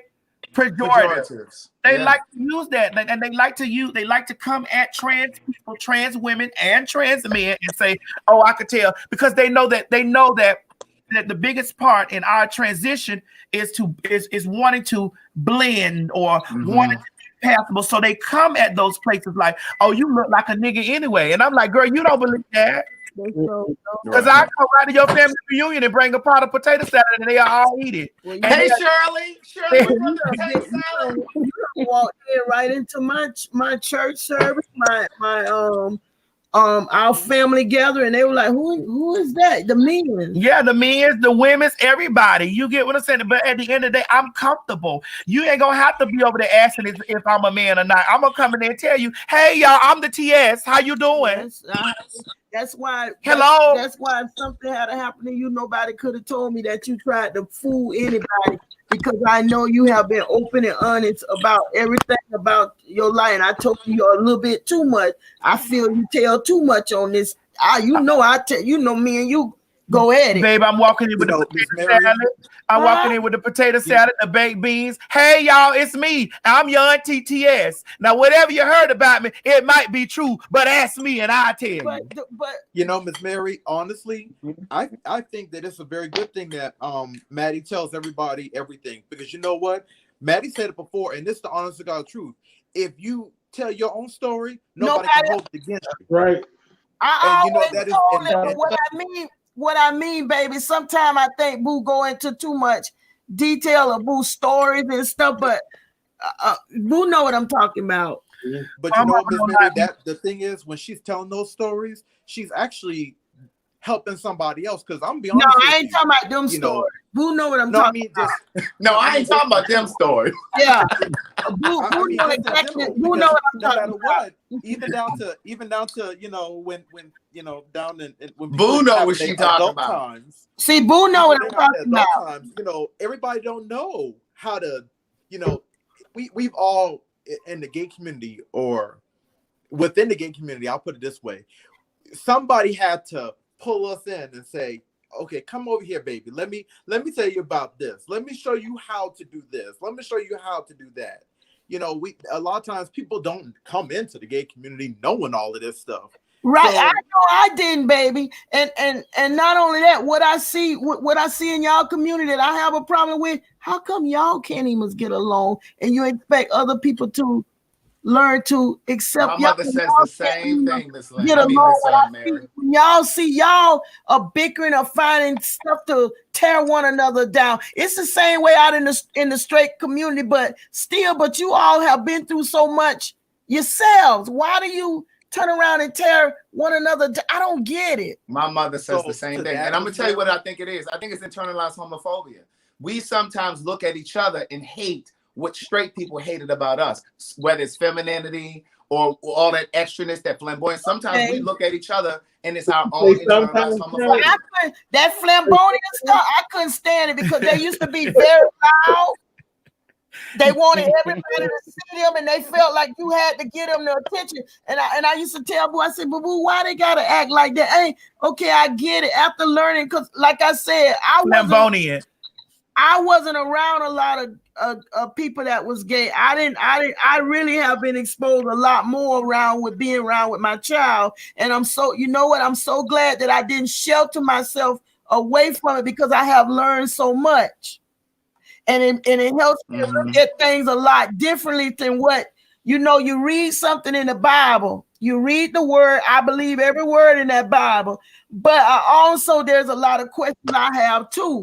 And then when I sit and I talk to the people who are actually living through this, it gives you another insight on things a little different. Ms. Mary. And then it also shows me how to pray differently for them than the way you've been taught to tell you what to do with them. Everybody, please drop down there and put hashtag flamboyant. Ms. Mary. I need that to be a hashtag flamboyant. I'm sorry, baby. I'm not waiting. I was going to tell you that so when you asked the question about the bickering inside the gay community, whenever I meet new gay people or gay people in general, I bring them into 3 categories. You got kings, queens, and kids. Your kings and your queens, they're not trying to fight against anybody in the gay community. They're all about sticking up for everybody. Those kings and queens know that at the end of the day, we got. That's what I was saying, baby. That's what I was telling Boo. I seen the different. Then I see this one over here, and most of them, some of the ones I done seen, they all about, oh, my look, I look like a woman, and I be like, Boo, but your looks is more to you than just your looks. Mm-hmm. And those are the kids. The kids are the ones that are coming out. They got to be seen. They think that they're better than the next one or whatever the case is. A king and a queen will sit on their throne and won't give a care. And I'm trying to clean up my words because I out of respect. But a king and a queen will not care. Listen, what I told you, this is Boo's show. I'm just sitting here, just sitting by Boo. Y'all still carry on just like y'all carry on, because I told you, I can tell the ones who are respectful and the ones who are disrespectful. Mama, all these people hashtagging your new word, flamboyant. What? I didn't say that, did I? Yes, you did. What is the word? Craig, what is the word? Don't trust Boo, because Boo always. Oh, no, you eat. Flamboyant. Flamboyant. That's what they're down here. Flamboyant. Flamboyant. Flamboyant. Flamboyant. No, flamboyant. Everybody understands what it is, Miss Mary. Everybody, we get it. Everybody understand what it is. That's why they hashtagging it flamboyant. So there we go. We done learned a new word for the week. It's flamboyant. Look, y'all not gonna be giving Miss Mary too much now. But I feel like if people had if people felt that they had a secure place, I don't believe it would be so much down low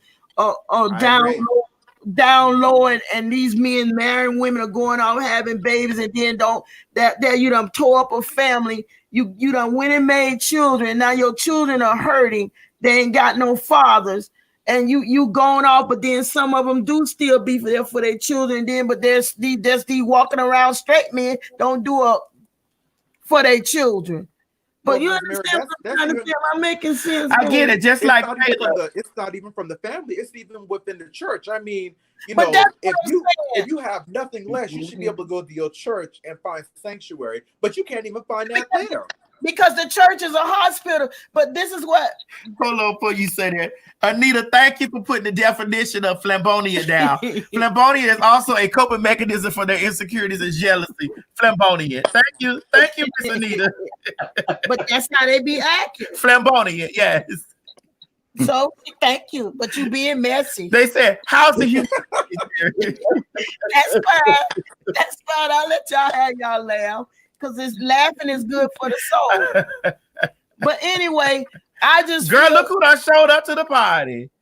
TG here. They talk about some Listen, what are you about to say about Caleb, Madison? Well, I feel like that Caleb is a very good father, and he's a gay identified man, and he's a very good father. And he brought his baby over here. Caleb comes over here with the baby. I was blown away. Now that's a sexy. Now listen, Miss Mary thought I did not. That was one. Miss Mary thought Caleb was so fine. Oh my God! But Caleb is fine. I didn't know it when I met his baby, and then we sat and talked, and I'm telling you, that's why you all got to stop closing yourself off to gay people. Stop doing that. Stop it. They still human beings just like anybody else. And they still your children regardless of what their sexual things they are. That's still your child. That's still your child. And love them regardless because you can't change them.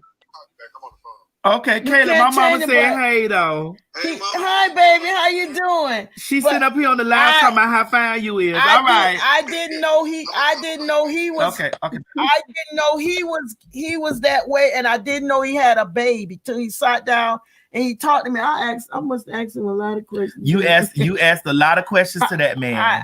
Because if I want to know, I ain't gonna sit back and wonder. That's where we all go wrong, sitting wondering and thinking we know what we know, and you don't know nothing. Nothing. Mm-hmm. What's that expression? Black people are perishing because of the lack of knowledge. There's a scripture that say, "My people perish because of the lack of knowledge."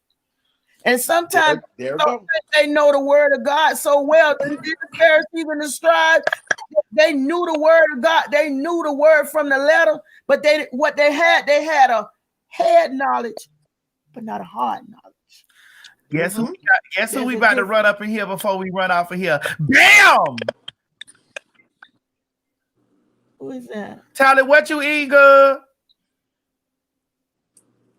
Oh, your sound. But Craig, they should stop. If people feel like maybe they could come out and express themselves, I think it would stop being a lot of these men marrying women and they don't really want to be with a woman. It's coming. I'm learning about bisexual. I learned that through Babu. It's coming, Miss Mary. It's just gonna take time. And I'm sorry, y'all. I'm a little confused. Just like I found out that there's trans women that like other trans women, trans men. And I learned what a trans man was. I didn't know. They're trans men that like trans women, and there are trans women that like trans women, and then there's it's just it's so much, and I'm trying. And I think I done got to learn something. Here comes some new, and is about the non-gender conforming. Yes, and I'm like, and you, Craig, you know, I be sitting asking you. Sometime I write y'all. Yeah. Ask y'all what this mean. What is that? Because I want to know. And I'm not accepting too many church people because they say I'm going to hell. But you got to first get there. You got to first get there to heaven to tell to be able to tell me where I'm going. You ain't got there yet. Because my Bible tell me in Philippians 1:6, God is still until the day of completion. Ain't none of us finished. Right. Until that. Mary, when people try to tell you you're going to hell, just remind them. Ye that is without sin may cast the first stone. Baby, I do, but my God said that. One thing I don't do, I learned this. You don't sit it. The Bible tells me don't fight, don't be in arguments with the word. The word can stand for itself all by itself. True. I don't have to fight. Either you gonna believe it or you ain't. That's it. And people make their own rules of how they want to live and how they want to accept. You can't take what you want out of the Bible and live what you want and do what you want. Either you're gonna believe it or you ain't. This is true. But I don't knock nobody for their listen. I don't knock nobody for their religion. Listen, me, I try to listen. We are soldiers in the army of the Lord. Soldiers. But all I'm gonna tell y'all. All I'm gonna say to all of you, I don't care what you is, what you done, how many times you done it, who all you did it with. As long as God is above heaven and you ask God to forgive you, there is nothing He won't forgive you for. And don't you let nobody stop you from having a relationship with God.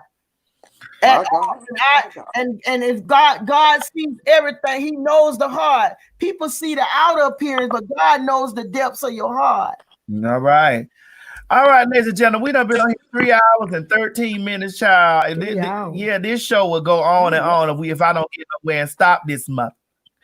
Now, we started off with side pieces, we end up with a piece of the word. And listen, that's how it's supposed to end, honey. We started out with the black book and we ended up with the good book. But I believe that they should make a space where people can feel they can be open and then people won't have to hide. Well, this is space. If you're a heterosexual, bisexual man, come on here and tell us about it. At Maddie in the morning, Tuesdays, Thursdays, and Saturdays.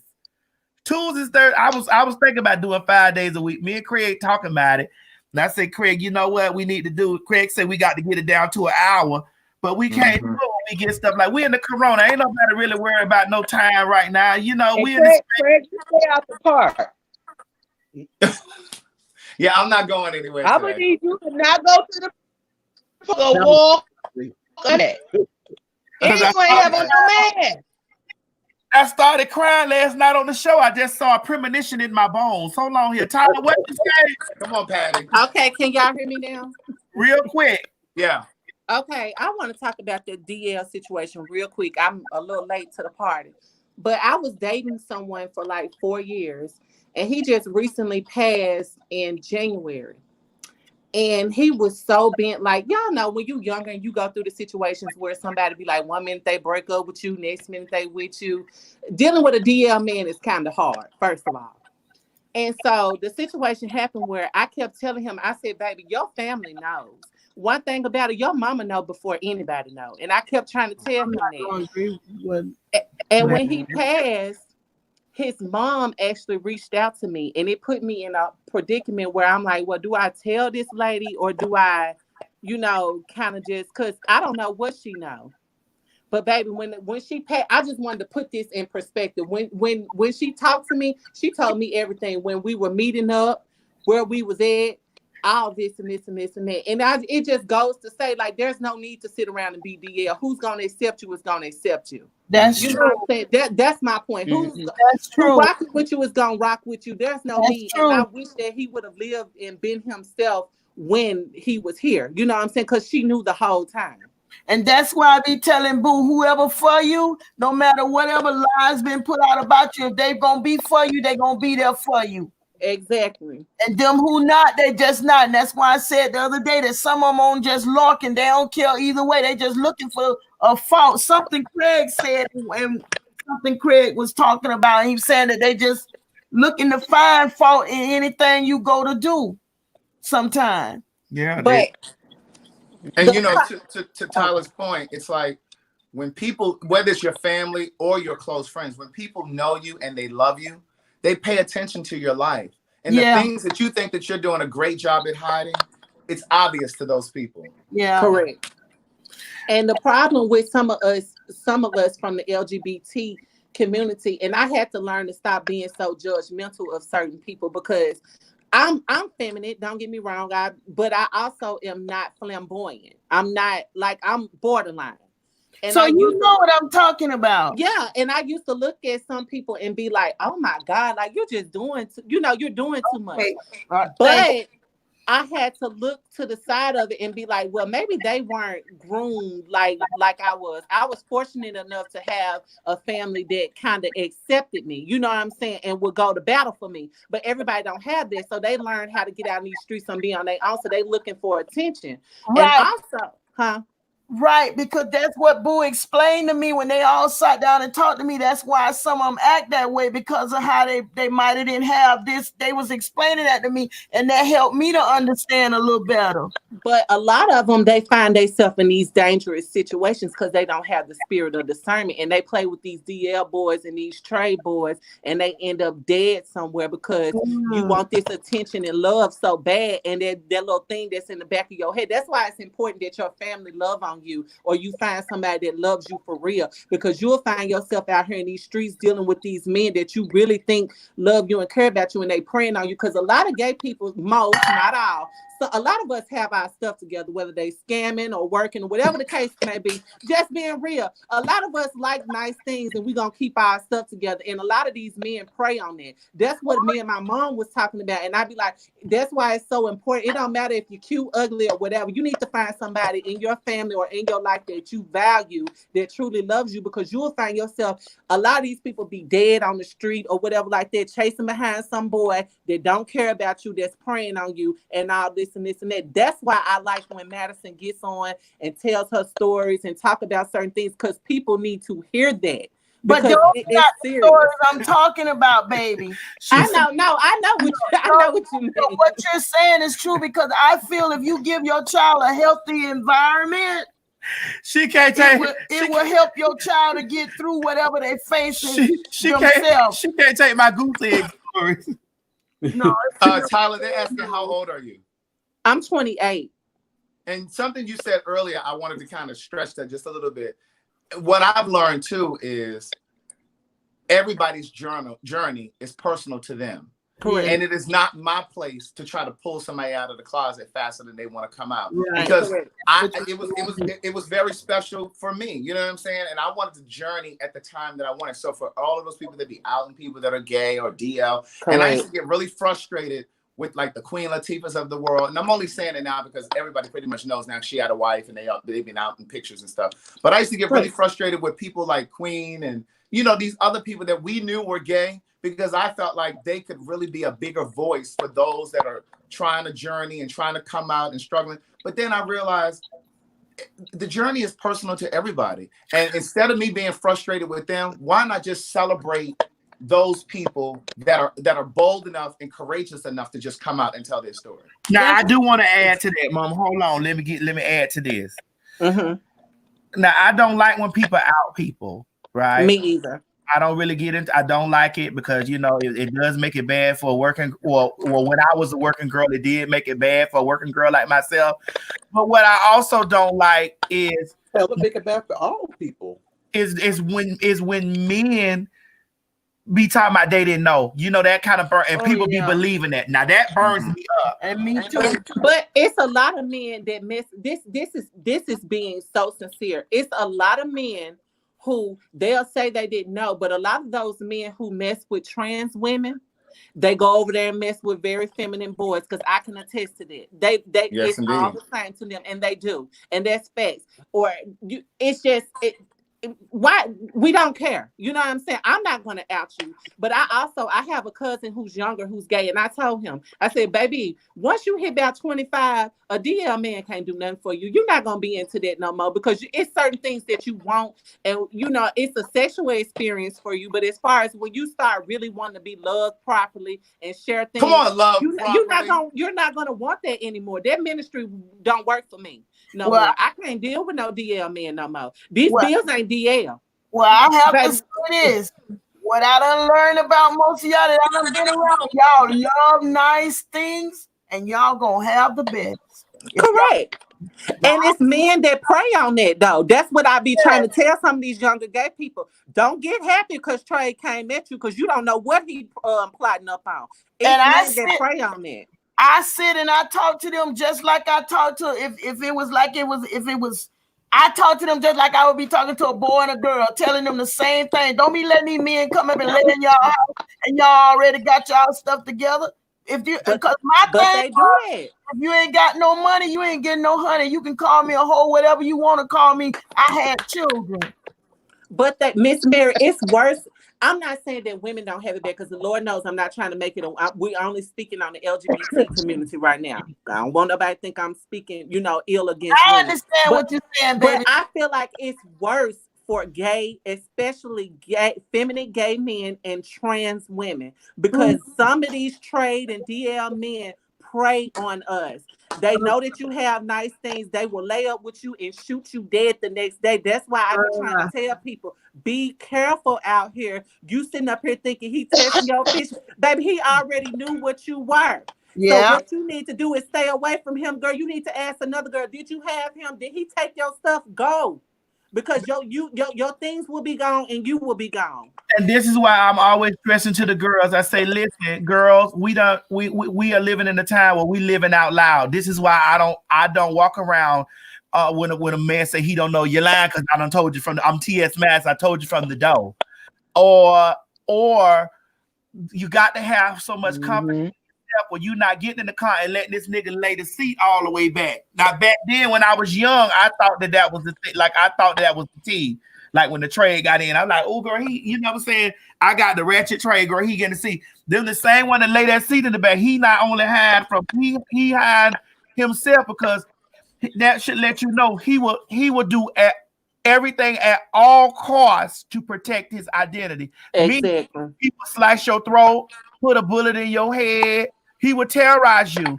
So when these men, I'm not letting nobody put me back in the closet. I'm done. Period. And that's the same thing like I tried to tell my little cousin. I said the same thing that you sit up there and talk bad about your homegirls about this nigga ain't got no money, he ain't doing this and this. And I said the same thing apply for you. If he got to drive your car to work and he can't give you a kiss or whatever when y'all pull up, if he can't get out the car, open up a door for you, you don't need to be with him. Because baby, if he got to hide behind the closet, you need to leave him there. Now hold on. Now no shade. Now I don't really need. Now I'm gonna be honest. I'm T.S. Madison. I really don't want nobody in my business like that. I mean, I want to be in the business of.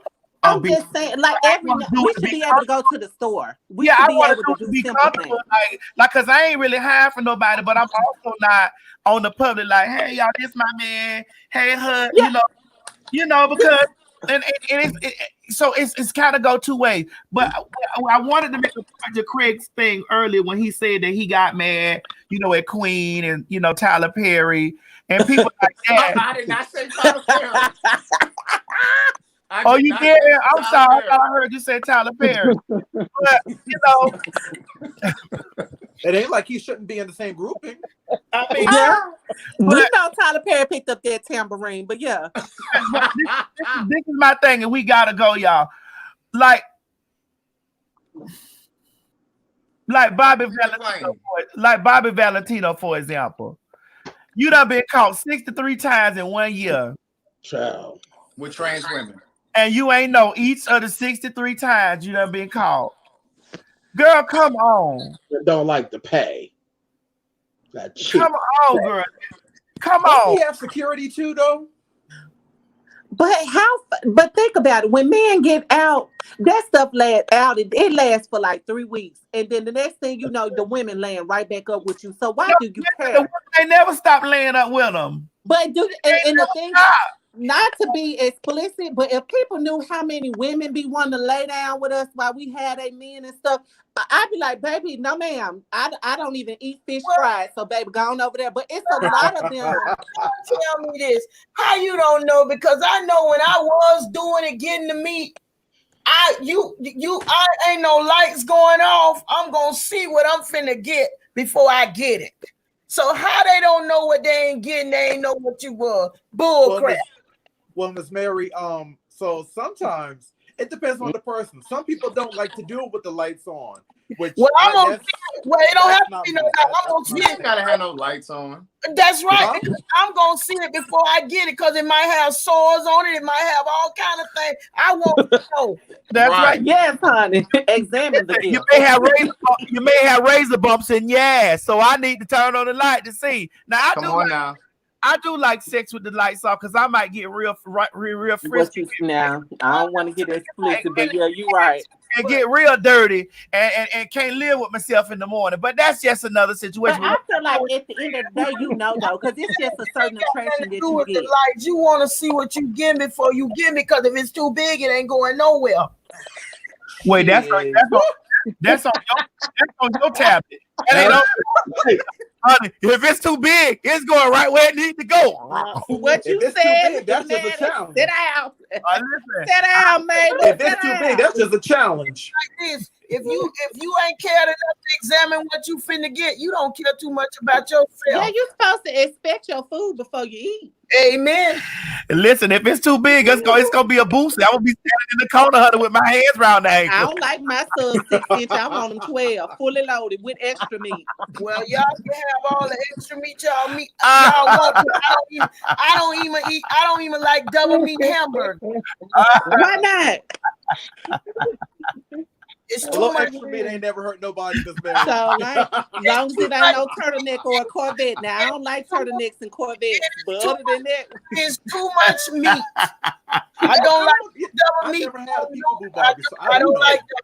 I don't like Corvettes, baby. I'm not peeling the top back. I'm about to get off here because y'all are carrying me. Oh yeah, I've never Listen, y'all. Bye, Maddie. Bye, Craig. Bye, y'all.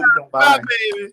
Listen, y'all. We this Maddie in the morning be going crazy, man. We be having a good time, and we don't be talking about shit, but we be having a good time. We ain't got nowhere to go, you know. So I mean, listen, we can't go nowhere. We got to try to get it under control, Craig. We said if we did it 5 days a week. That's right. Somebody wrote Miss Mary ain't gonna get wrecked, baby. Miss Mary didn't want no hysterectomy. Here she goes. She back on the big old pieces and stuff now, I'm girl. going with it. God, that's why every time I pull out that Theodora, she Don't just play with me. Oh my goodness. All right. So, Miss Dottie, we had a good time with you. Thank you for coming on in and being on the part of the panel. I had a wonderful time, Maddie. I love you. I love you too, and I love you very much, honey. And I'll see you this week. Child, we're gonna be back on Wednesday. Wait a minute. All What's right, tomorrow? I don't gotta go to work. You said you put me on Thursday. No, we'll be back Thursday. Shit, I got to sleep. I'm going to sleep after this. I'm gonna go up there and watch the Tiger King because I got to get those teams. Girl. You ain't finished that yet? I ain't even started it. I just been looking at it, you know. I love you, Miss Dottie. I'll see you this way. I'll see you Thursday. All right, bye, y'all. All right, baby. Trace, I love you, girl. You know, I'll see you Thursday, yeah. Always a blast. I'll call me later on the day so we can gossip. All right, baby. Oh my God, Silly Boy look very. Look, now she just not seeing Silly Boy. You know I can't see, boo. You Sister, look very pretty. Sister, she been sitting up here this long time looking and ain't seen nothing yet, but she know the size of a big Theodora. I sure do, because I measured her. Ain't nothing coming that big to me, and I mean that. I meant that. That's why I'm still here. I kind of wonder. Back in the day, were men big like that back in the day, or is that something that just recently started happening? Listen, I ain't playing with nothing. I had a friend where a man bust her open. No way, and she told me that was enough to scare me to death. When she said she had to go to the hospital every time. I ain't no way. I ain't no. Y'all going on talk about something else. Bye, y'all. She's scared of dick. She's scared of things. I ain't scared of nail one of them. Well, that's you. My God, the day. Serve it up with. I serve them up with some fava beans.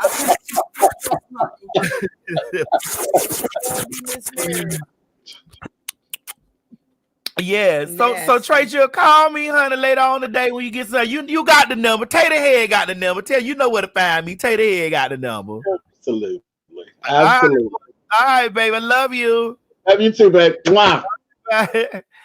Listen, Rodriguez, you know you always a pleasure. It's always a pleasure, child. Every time you get on, I get so much information. I love you very much and thank you. And listen, that story you gave us earlier, honey, about your man over there with the trans woman, honey, that kind of we're gonna have to gossip a little bit more about that on another segment.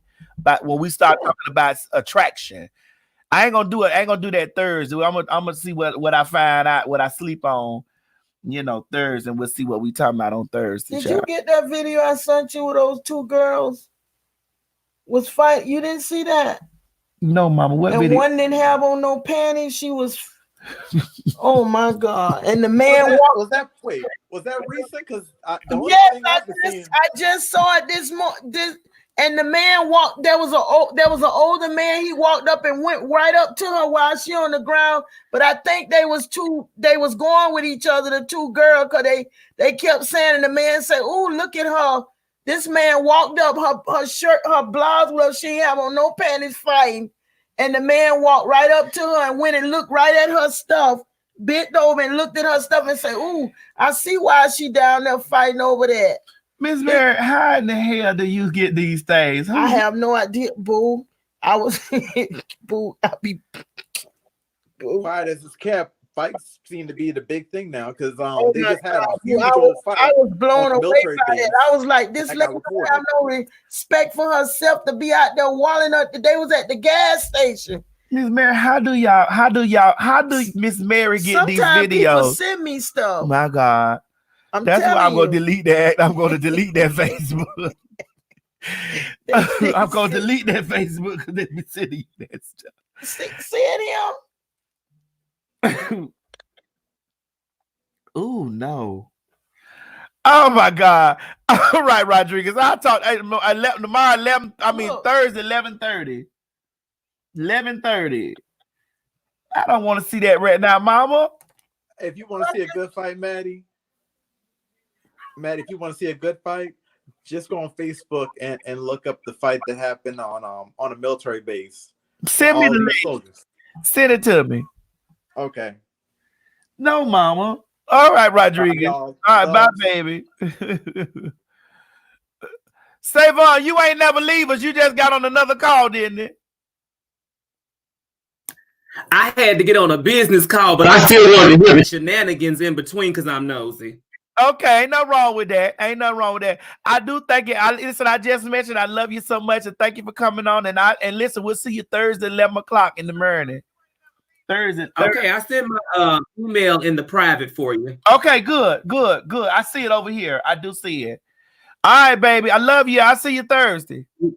Love you too. Bye, Miss Mary. I'll be blessed. Bye. Right. Have a blessed day, y'all. All right, ladies and gentlemen, we done had Matt in the morning all damn day. Miss Mary came out here and disrupted the show, tore the show up, had me starting all the way back over. My tea got cold. I couldn't crawl a big ass up there on the counter. It just came through, tore the show up, got on here set. People thought you was asleep. My God, I was asleep because my eyes look closed. I have Chinese-like eyes. My eyes are slanted. That's why you went and tried to get yours. No, I went and tried to get my eyes slanted. So it couldn't be, I couldn't be birthed with it. If you got it, I should have had it. Then why you went and had a messing around with your face and your nose, and now you suffering with that junk in your nose right now? You should have left it like it was. Because it made me look more like a woman. Okay. Beauty has its sacrifices, girl. Ain't that much sacrifice in the world. I'm sorry. I'm sorry. That's why I could wear any wig. I could even wear yours. Well, you bought it for me, so you should be able to. Anyway, ladies and gentlemen, this has been Matt in the morning. I'll talk with y'all Thursday morning. Beyond the Bench comes back tomorrow, actually. Beyond the Bench comes back tomorrow at...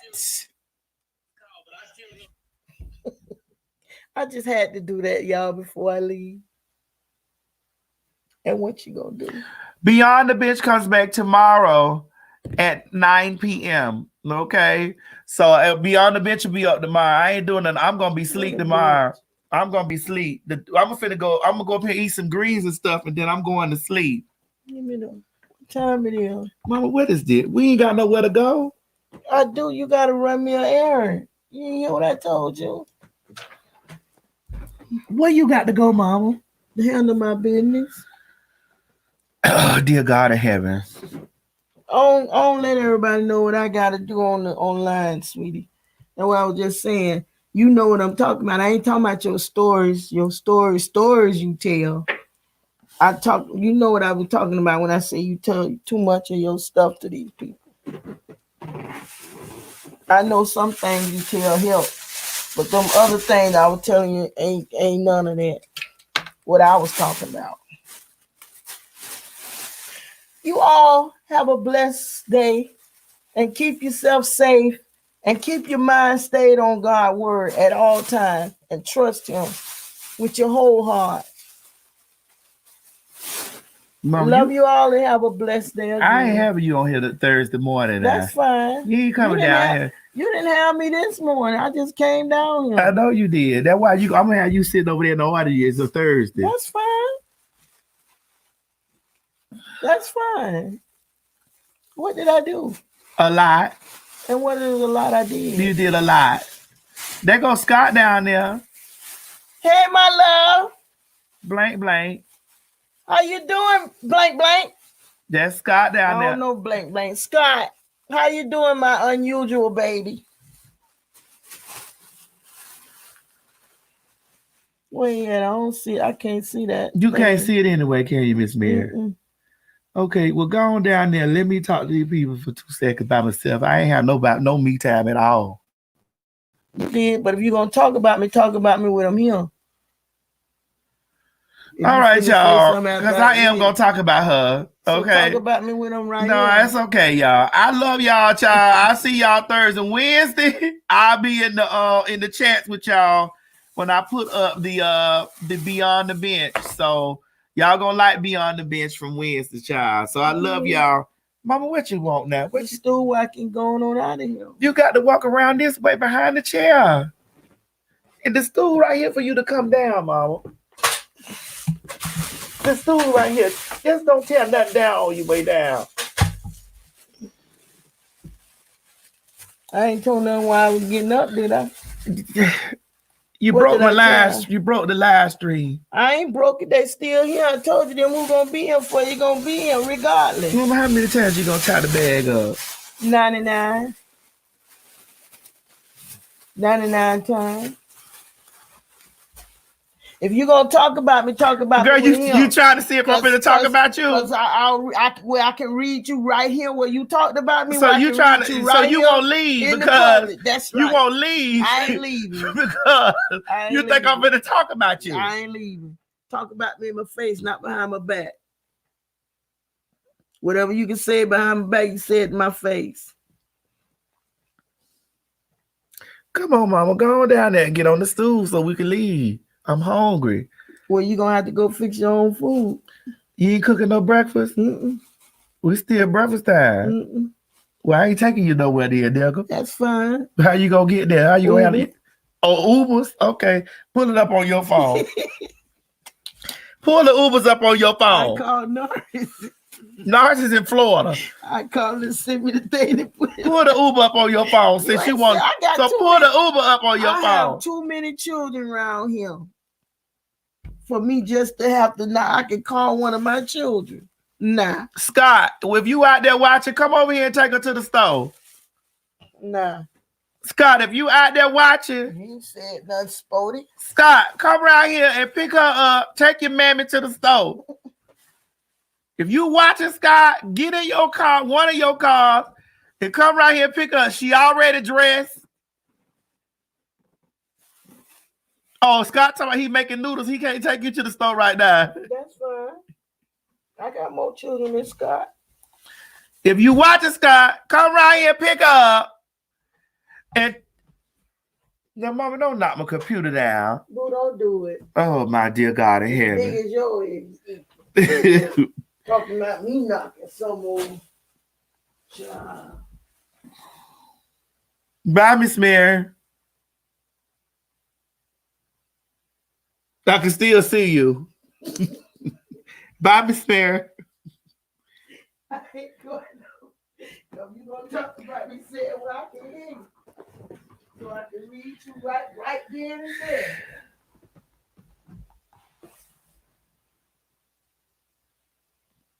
Godly. Right time, girl. I couldn't even cuss hard like I wanted to no more. I want to cuss real busy.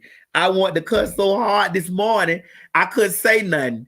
She done come down. Go upstairs, Mama. I don't hear you walking us because the stairs will usually be creaking and making a loud noise when you stepping on it. Godly. Trenton, thank you, baby. Oh my God. How many of y'all mamas be all up around you and carrying on, honey? Especially during the quarantine. I love my mom, but I be want to cuss. I can't cuss hard like I want. I say snippets, but I can't cuss like I want to cuss. I be want to go in. I be want to cuss all morning. She be sitting over there. I can't cuss nothing. The people be want to cuss. Y'all be want to be on the line cussing. You want to say cuss words and come on and cuss. Everybody got to say excuse me. Get your ass upstairs. Stay your ass upstairs, nah. Then go out there and scrabble somebody some eggs, Miss Mary. Damn, I ain't taking you nowhere till I eat. Anyway, I'll see y'all Thursday morning. I got to pray on it to see if I will let Miss Mary come on. Miss Eve is in heaven right now, Bush. Miss Eve has transitioned into heaven. You say that's God telling me to fix it. Y'all know I got a filthy ass motherfucking mouth, and I will say motherfucker as many motherfucking times as I can say the motherfucker. And I can't motherfucking talk like that because Miss Mary be having her motherfucking ass down here watching the goddamn show with all us motherfuckers. And I can't motherfucker. Mother, go out of here! All right, y'all. I'm gone. This is too much for me.